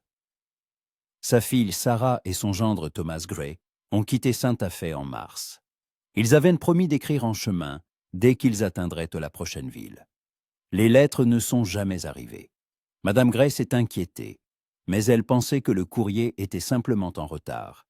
Les routes sont peu sûres, ça arrive. Quand 2 mois se sont écoulés sans nouvelles, elle m'a engagé. J'ai y passé 6 semaines à parcourir les villes, à poser des questions dans les gares, les saloons. Finalement, j'ai entendu parler de vous, du cow-boy revenu du canyon avec un nourrisson. La piste m'a dit mener ici. Derrière Trey, des pas se firent entendre, Rosie descendait l'escalier. Elle se figea en voyant l'inconnu, la tension dans l'air. « Que se passe-t-il » demanda-t-elle. « Cet homme dit que Lily a une grand-mère » répondit Trey d'une voix sourde. « Une grand-mère de sang. » Carter sortit de sa poche un papier plié et le tendit à Rosie. Voici une procuration de Madame Gray, certifiée par un notaire. Elle m'autorise à retrouver sa petite fille et à m'assurer qu'elle va bien. Vous pouvez en vérifier l'authenticité auprès de l'avocat local. Rosie déplia le papier, le parcourut rapidement des yeux. Trey vit son visage changer, de l'incrédulité à la compréhension. Il est écrit un nom ici, Emma Sarah Gray, dit-elle doucement, née le 21 janvier. Pas Lily, ajouta Carter. Vous lui avez donné un autre nom, ne connaissant pas le vrai. C'est compréhensible. Trey sentit le sol se dérober sous ses pieds. Emma. Elle avait un nom, une famille, une histoire qui existait avant qu'il ne la trouve dans ce maudit chariot. Je veux voir la petite, continua Carter plus doucement. M'assurer que c'est bien elle. Madame Gray a décrit une tache de naissance sur son épaule gauche, petite, sombre, en forme de goutte. Si l'enfant a la même, alors c'est Emma, sa petite fille. Rosie regarda Trey. Dans ses yeux, il lut ce qu'il craignait de voir. La compréhension que c'était la vérité. Que le détective ne mentait pas.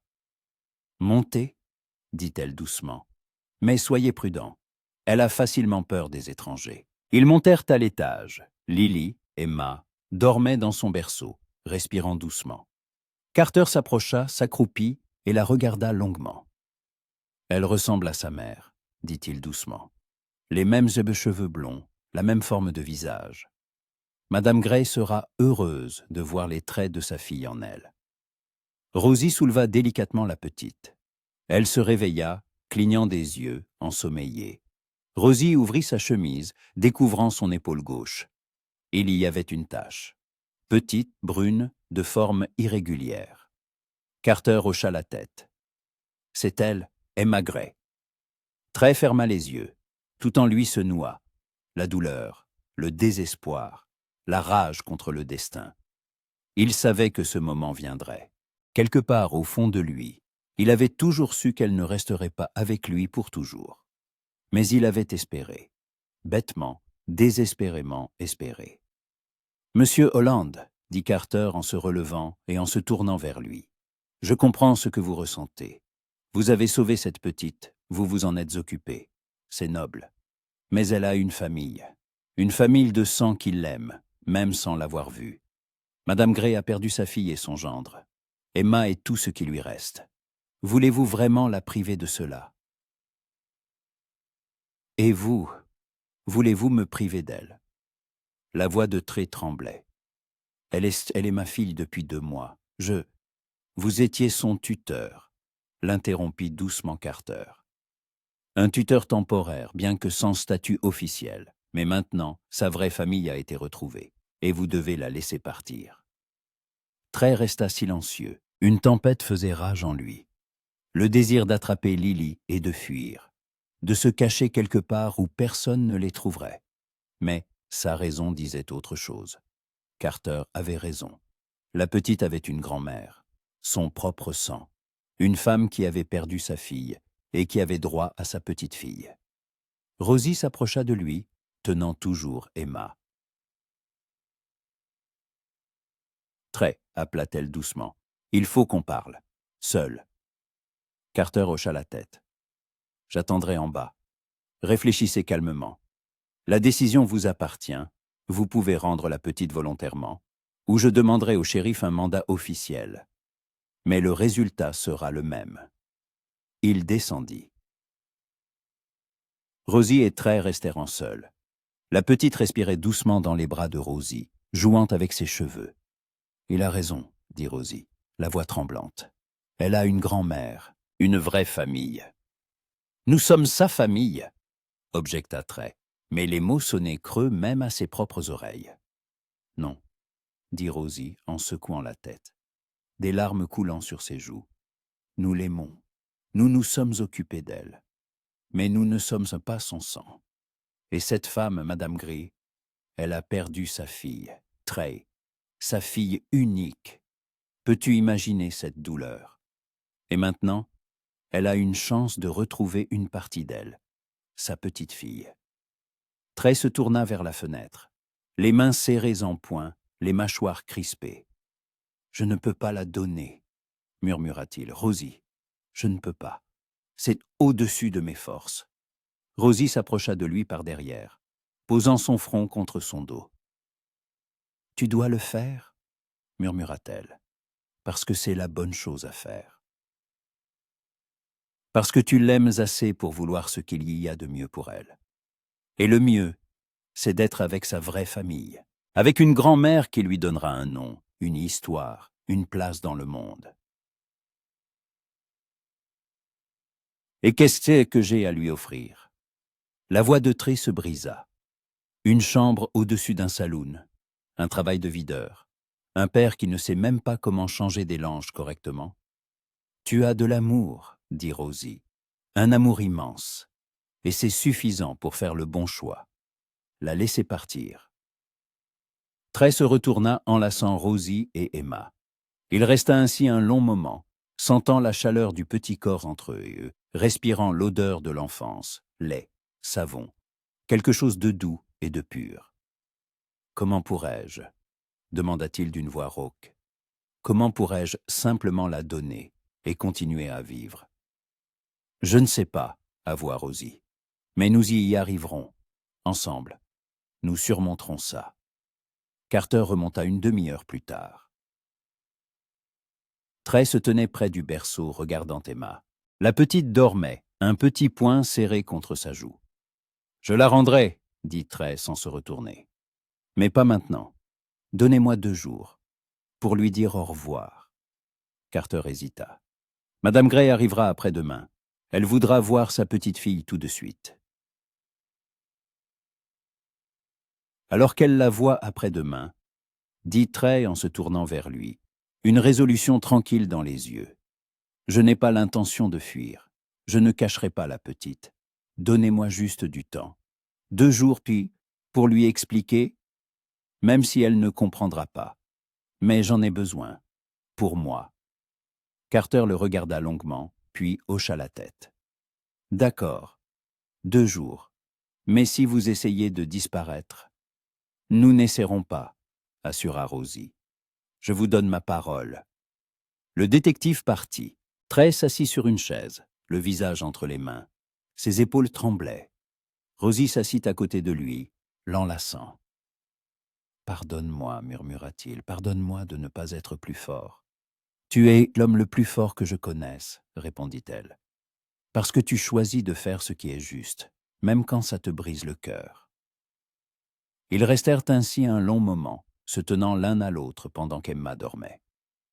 Dehors, le soleil se couchait, peignant le ciel de rouge et d'or. Un soir ordinaire dans une petite ville ordinaire. Mais pour eux, le monde ne serait plus jamais le même. Les 2 jours passèrent trop vite. Trey passait chaque minute avec Emma, la berçant, la nourrissant, jouant avec elle, lui chantant de vieilles chansons.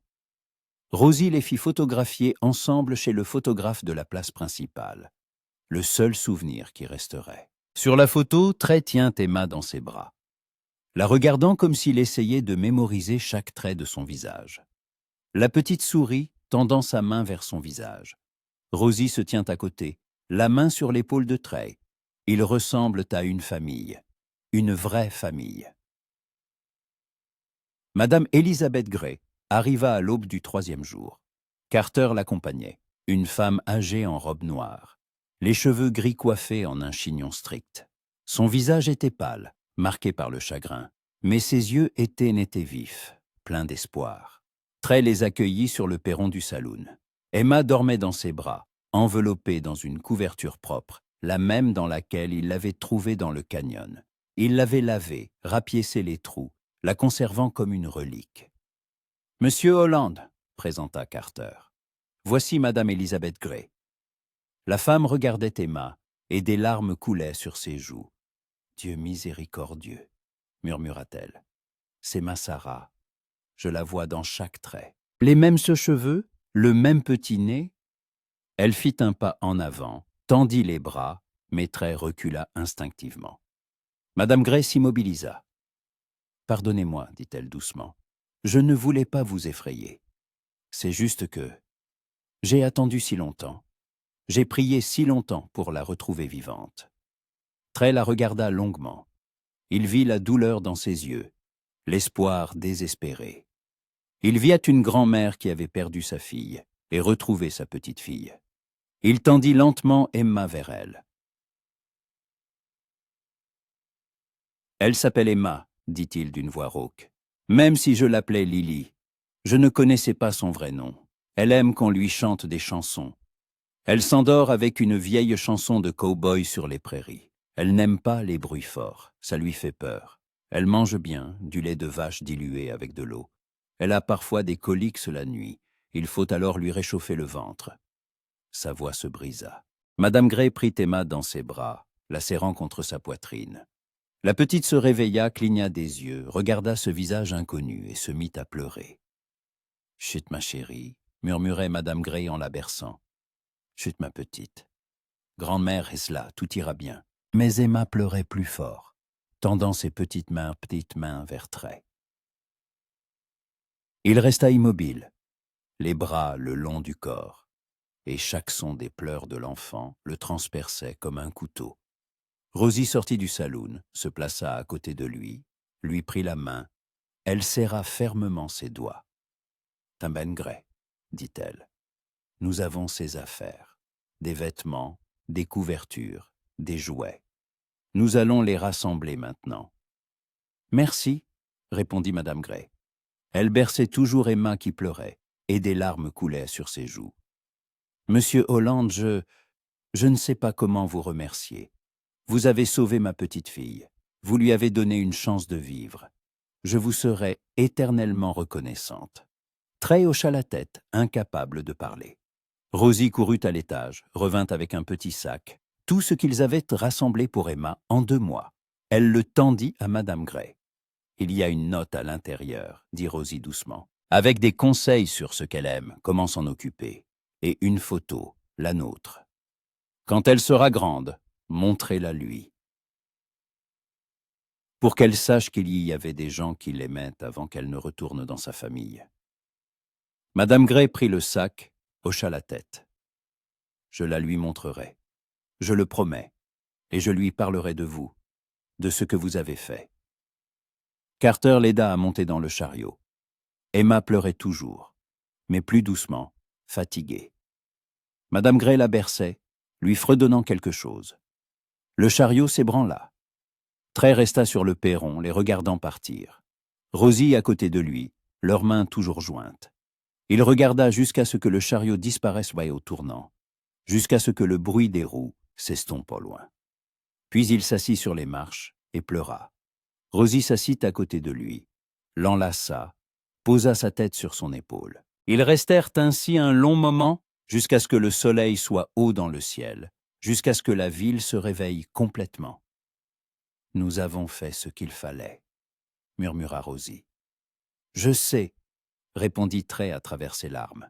« Mais pourquoi est-ce que ça fait si mal? Parce que tu as aimé pour de vrai.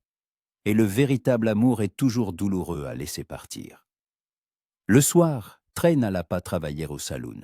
Il resta dans leur chambre. Ils vivaient maintenant ensemble, bien que sans mariage, et regarda le berceau vide. Rosie lui apporta du whisky, s'assit à côté de lui. « Bois, ça aidera. »« Ça n'aidera pas, » répondit-il, mais il but. L'alcool lui brûla la gorge, mais n'apporta aucun soulagement. Rosie prit sa main dans la sienne. « Trey, il faut qu'on parle de l'avenir. »« Quel avenir ?» demanda-t-il las. « Elle est partie, Rosie. Emma est partie. Pourquoi penser à l'avenir? »« Parce que la vie continue, » dit-elle fermement. « C'est douloureux, injuste, mais elle continue. Et nous devons décider quoi faire maintenant. » Trey la regarda. À la lumière de la lampe, Rosie paraissait fatiguée, vieillie de plusieurs années en quelques jours. « Qu'est-ce que tu veux faire ?» demanda-t-il. « Je ne sais pas, » avoua-t-elle, « mais je sais que je veux être avec toi. Si tu le veux aussi. » Trey serra sa main plus fort. « Je le veux, plus que tout au monde. Mais je ne sais pas si je pourrais être celui dont tu as besoin. Je suis brisé, Rosie. Après la guerre, après le canyon, après Emma, je ne suis pas sûr de pouvoir me reconstruire. » Rosie se rapprocha, toucha sa joue de la paume de sa main. « Alors nous nous reconstruirons l'un l'autre, ensemble, lentement, morceau par morceau, mais ensemble. » Trey l'attira à lui, l'enlaça fermement. Ils restèrent ainsi en silence, se tenant l'un à l'autre comme à une bouée de sauvetage dans une mer déchaînée. Dehors, la ville vivait sa vie. Des cow-boys ivres riaient, un piano jouait, des chiens aboyaient. Un soir ordinaire dans une petite ville ordinaire. Mais pour Trey et Rosie, tout avait changé pour toujours. Emma était partie, laissant un vide que rien ne pouvait combler. Mais ils étaient ensemble. Et peut-être que c'était suffisant pour recommencer. Une semaine s'était écoulée depuis le départ d'Emma. 7 jours qui semblaient durer 7 ans. Trey travaillait au saloon le soir, silencieux, accomplissant ses tâches mécaniquement. Le jour, il aidait McGregor au ranch. Le vieil homme avait tenu parole et il l'avait engagé pour un travail temporaire. Le labeur physique l'aidait. Ses muscles étaient si endoloris qu'il n'avait plus la force de penser.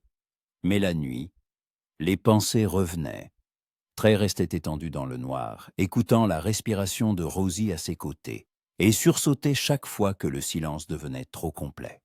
Il n'y avait pas de pleurs d'enfant, pas de respiration douce venant du berceau. Le vide emplissait la pièce, lourd et palpable. Rosie souffrait aussi, bien qu'elle essayât de le cacher. Trey la voyait s'arrêter près du berceau vide, rester silencieuse, serrant dans ses mains une minuscule chemise qu'ils avaient oublié de mettre dans le sac. Il la voyait essuyer des larmes quand elle pensait qu'il ne la regardait pas. Ils ne se parlaient presque plus. Pas de choses importantes. Ils discutaient du travail, de la nourriture, du temps, des choses banales qui ne touchaient pas aux points sensibles. Mais un mur se dressait entre eux, construit d'une douleur non exprimée. Le 8e jour, Trey craqua. Il rentra du ranch le soir, sale et épuisé. Rosie préparait le dîner dans la cuisine, le dos tourné. Trey s'arrêta sur le seuil, regardant sa silhouette à la lumière de la lampe. Ses épaules fines, sa nuque douce échappait aux quelques mèches de cheveux. Elle paraissait petite, fragile, bien qu'il sût à quel point elle y était forte. « Rosie » appela-t-il. Elle se retourna. Son visage était fatigué, des cernes sous les yeux. « Le dîner est presque prêt. Va te laver. »« Il faut que je te parle. » Quelque chose dans sa voix la fit poser sa cuillère. Elle s'essuya les mains sur son tablier et s'approcha. « De quoi ?» Trey cherchait ses mots. Il voulait dire tant de choses, mais tout restait coincé dans sa gorge. « Je n'y arrive pas, » lâcha-t-il enfin. « Rosie, je pensais que j'y arriverais. que nous la rendrions et que nous continuerions simplement à vivre. Mais je ne peux pas. Chaque matin, je me réveille et ma première pensée est de vérifier si elle ne pleure pas. Puis je me souviens qu'elle n'est plus là, et c'est comme un coup dans la poitrine, à chaque fois. Rosie le regarda, et des larmes emplirent ses yeux. « Moi non plus, je n'y arrive pas, » murmura-t-elle. « Je fais semblant que tout va bien, qu'il faut être forte. Mais à l'intérieur, c'est vide, très, si vide, comme si on m'avait arraché une partie de moi. » Il fit un pas vers elle et l'enlaça. Rosie se blottit contre sa poitrine et se mit à pleurer, doucement, de manière étouffée, comme si elle s'était retenue longtemps et se permettait enfin de lâcher prise. « Nous avons fait ce qu'il fallait, » répéta Trey, les mots qu'il s'était indits toute la semaine. « Nous l'avons rendu à sa grand-mère, à sa famille de sang. »« Je sais, » sanglota Rosie, « mais ça ne rend pas les choses plus faciles. » Ils restèrent ainsi un long moment, se tenant l'un à l'autre. Le dîner refroidissait sur le poêle, le crépuscule tombait dehors. La ville se préparait pour la nuit, mais pour eux, le temps s'était arrêté. « Qu'est-ce qu'on va faire ?» demanda Rosie en s'écartant. Son visage était trempé de larmes. « Comment vivre maintenant ?» Trey lui essuya les joues avec ses pouces. « Je ne sais pas. Un jour à la fois, je suppose. Se réveiller, travailler, se coucher. Et espérer qu'avec le temps, ce sera plus facile. Et si ça ne l'est pas? Alors nous y ferons face ensemble, toi et moi, comme nous l'avons fait jusqu'à présent. » Rosie toucha son visage de la paume de sa main. « Trey Holland, je ne sais pas ce que je ferais sans toi, et je n'aurais pas à le savoir, » répondit-il. Il se pencha et l'embrassa, lentement, tendrement, mettant dans ce baiser tout ce qu'il ne pouvait pas dire avec des mots. Rosie répondit, enlaçant son cou de ses bras. Le baiser devint plus profond, plus désespéré, comme s'ils cherchaient l'un dans l'autre un réconfort qu'ils ne pouvaient trouver nulle part ailleurs. Quand ils se séparèrent, ils respiraient tous les deux lourdement. Trey posa son front contre le sien. « Épouse-moi, dit-il soudainement. Pour de vrai. Pas pour Emma, pas pour la loi. Juste parce que je t'aime et que je veux passer le reste de ma vie avec toi. » Rosie se figea. « Trey, je sais que je n'ai presque rien. Une chambre au-dessus d'un saloon, un travail de videur et de journalier dans un ranch. Ce n'est pas la vie dont rêve une femme. Mais je peux te donner ma fidélité, mon amour, tout ce que j'ai. Et peut-être qu'un jour, nous aurons notre propre maison. Peut-être même des enfants, les nôtres. » Rosie le regarda longuement. Puis elle sourit faiblement, à travers ses larmes. « Tu as tout ce dont j'ai besoin, toi. Trey Holland. Seulement toi. Et oui, je t'épouserai. Aujourd'hui, demain, quand tu voudras. » Il la souleva dans ses bras et la fit tourner. Rosie se mit à rire. Pour la première fois en une semaine. Et le son était comme de la musique. Ils s'embrassèrent de nouveau, et dans ce baiser, il n'y avait pas seulement du désespoir, mais aussi de l'espoir. Fragile, comme la première fleur du printemps, mais réel. Ils se marièrent 3 jours plus tard. Un vrai mariage cette fois-ci, pas une cérémonie hâtive pour la forme, mais un choix conscient. Le père O'Connor bénit leur union le dimanche après la messe, devant des témoins, Dave, Mary, le vieux MacGregor et une dizaine d'autres habitants de la ville. Rosie portait une simple robe blanche qu'elle avait cousue elle-même en 2 soirées. Ses cheveux étaient détachés, entrelacés de fleurs des champs. Trey portait un costume neuf, sombre, acheté avec ses dernières économies. Quand il vit Rosie s'avancer vers l'autel, il eut le souffle coupé. « Tu es magnifique, » murmura-t-il quand elle se tint à ses côtés. « Et tu es nerveux, » sourit-elle.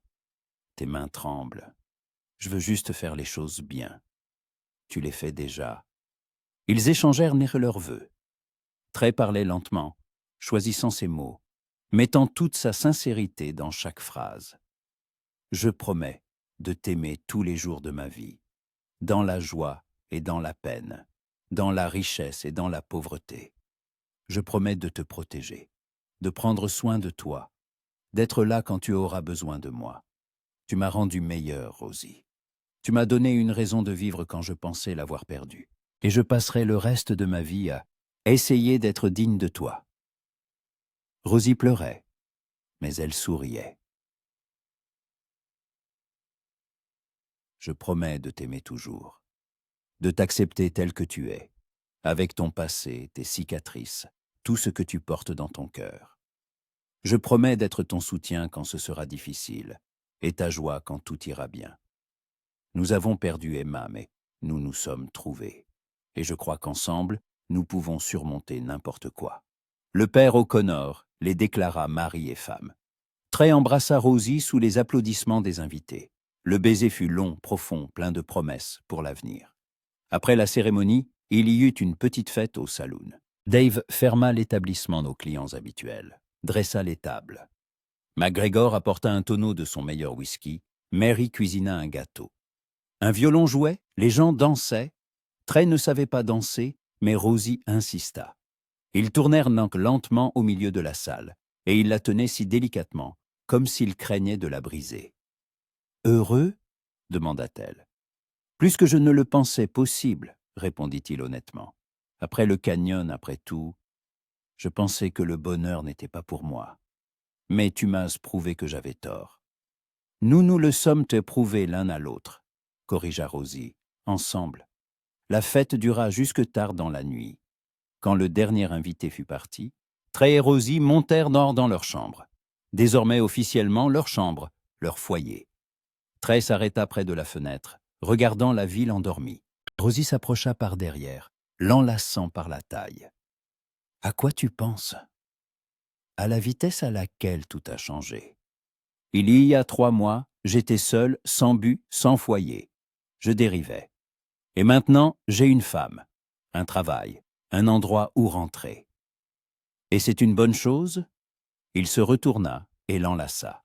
« C'est la meilleure chose qui me soit jamais arrivée. » Ils s'embrassèrent et le baiser devint plus chaud, plus insistant. Les mains de Trey glissèrent dans le dos de Rosie, défaisant les boutons de sa robe. Elle l'aida, retirant de ses épaules sa veste, sa chemise. Cette nuit-là, ils devinrent mari et femme, pas seulement sur le papier.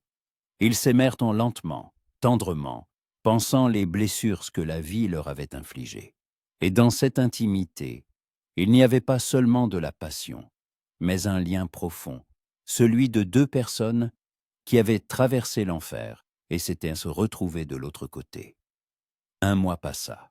Trey travaillait désormais en permanence au ranch de McGregor. Le vieil homme lui avait offert le poste de contremaître, avec un bon salaire et une petite maison sur la propriété.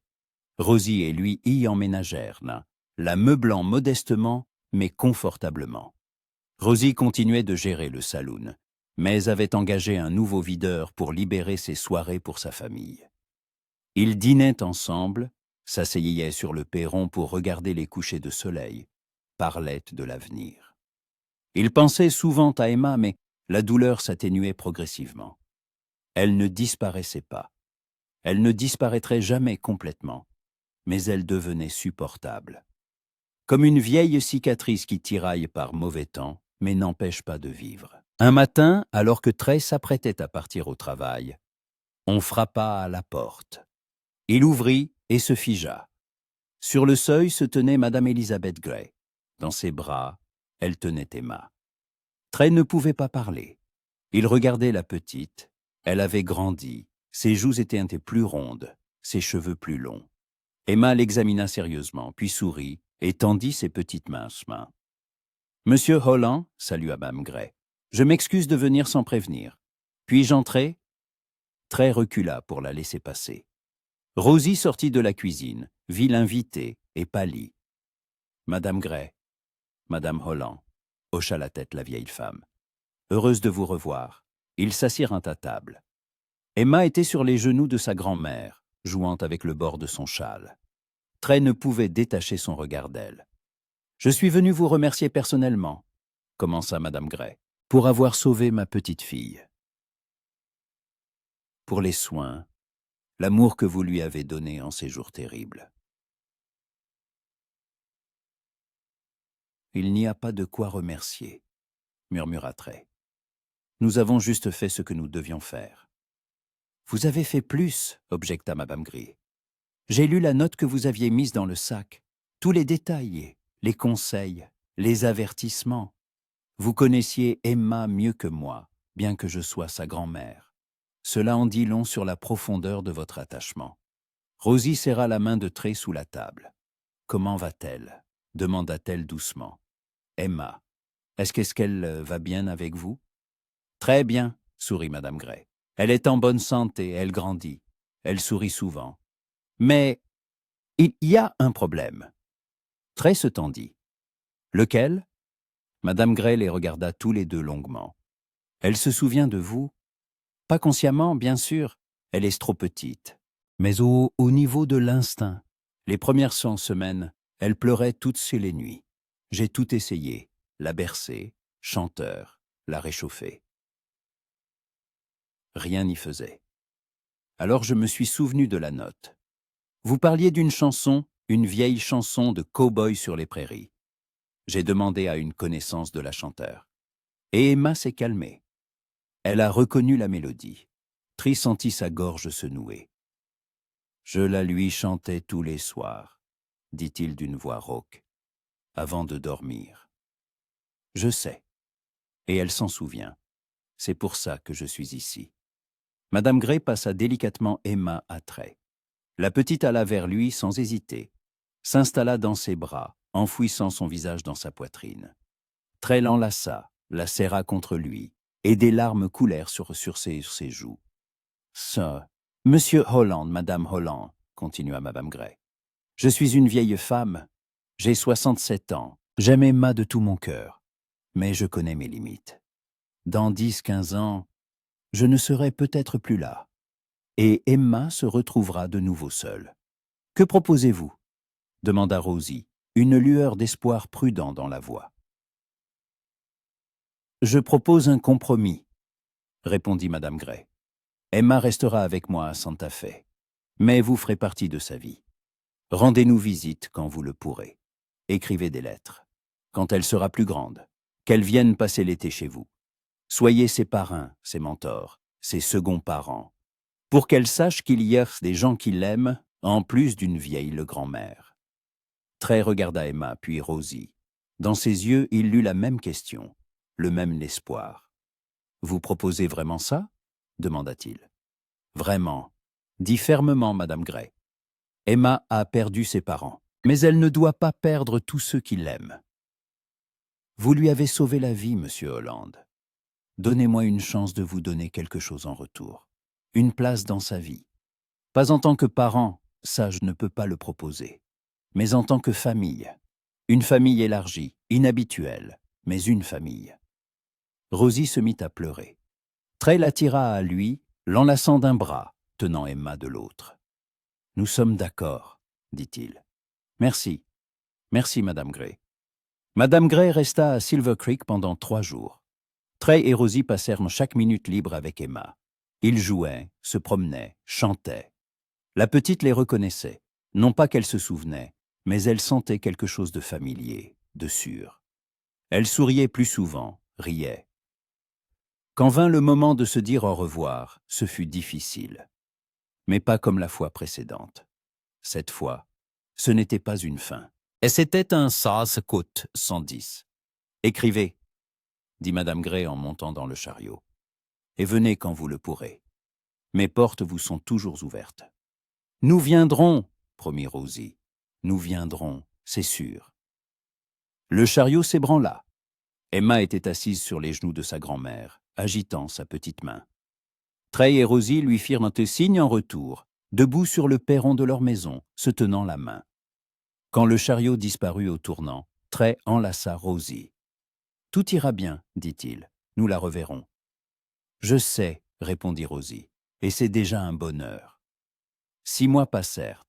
Trey et Rosie se rendirent 2 fois à Santa Fe. Ils rendirent visite à Emma, lui apportèrent des cadeaux, passèrent le week-end ensemble. La petite grandissait, heureuse, entourée de l'amour de sa grand-mère et de la chaleur de leur attention. Et dans la vie de Trey et Rosie, un autre miracle se produisit. Rosie découvrit qu'elle était enceinte. Quand elle l'annonça à Trey, il se figea, puis il s'agenouilla lentement devant elle, posant son front contre son ventre. « Vraiment ?» demanda-t-il d'une voix rauque. « Vraiment ?» dit-elle en passant ses doigts dans ses cheveux. Le docteur l'a confirmé hier, dans environ 6 mois, au printemps. Trey l'enlaça par la taille, et des larmes coulèrent sur ses joues, des larmes de joie. « J'ai peur, avoua-t-il. J'ai peur de ne pas être à la hauteur, d'être un mauvais père. »« Tu seras un père merveilleux, » dit Rosie. « J'ai vu comment tu étais avec Emma. J'ai vu ton amour, ta patience, tes soins. Notre enfant sera heureux, je le sais. » Trey se releva et l'embrassa, longuement, tendrement, mettant dans ce baiser toute sa gratitude, tout son amour, tout son espoir pour l'avenir. « Je t'aime, Rosie Holland, » murmura-t-il, « et je t'aime, Trey Holland. » Ils restèrent ainsi sur le perron de leur maison, enlacés, regardant le coucher de soleil sur les prairies. Le ciel flamboyait de rouge et d'or, le vent courbait l'herbe en vagues. Au loin, le bétail meuglait. Trey pensait au chemin parcouru, au canyon où il avait perdu ses camarades, au chariot où il avait trouvé Emma, à Rosie, qu'il avait sauvée sans même savoir qu'elle le sauvait, à la nouvelle vie qui grandissait maintenant dans le ventre de sa femme. Il était parti dans le désert seul, brisé, perdu. Il était revenu avec un enfant dans les bras et de l'espoir dans le cœur. Il avait perdu Emma mais trouvé Rosie. Il avait perdu son passé mais gagné un avenir. Et pour la première fois depuis de nombreuses années, Trey Holland se sentait chez lui, vraiment chez lui. « À quoi tu penses ?» demanda Rosie. Il la serra plus fort contre lui. À quel point la vie est étrange. Elle prend d'une main, donne de l'autre, et on ne sait jamais où le prochain tournant nous mènera. C'est une bonne ou une mauvaise chose ?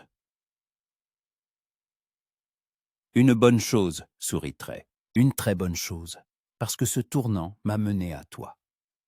Rosie se blottit plus près de lui, posant sa tête sur son épaule. Ils restèrent ainsi jusqu'à ce que le soleil se couche complètement, jusqu'à ce que les étoiles s'allument dans le ciel sombre. 2 personnes qui s'étaient trouvées dans l'immensité du Far West. 2 âmes blessées, guéries ensemble. L'histoire avait commencé par la perte et la douleur, mais elle se terminait par l'amour et l'espoir. Et c'était suffisant. C'était plus que suffisant.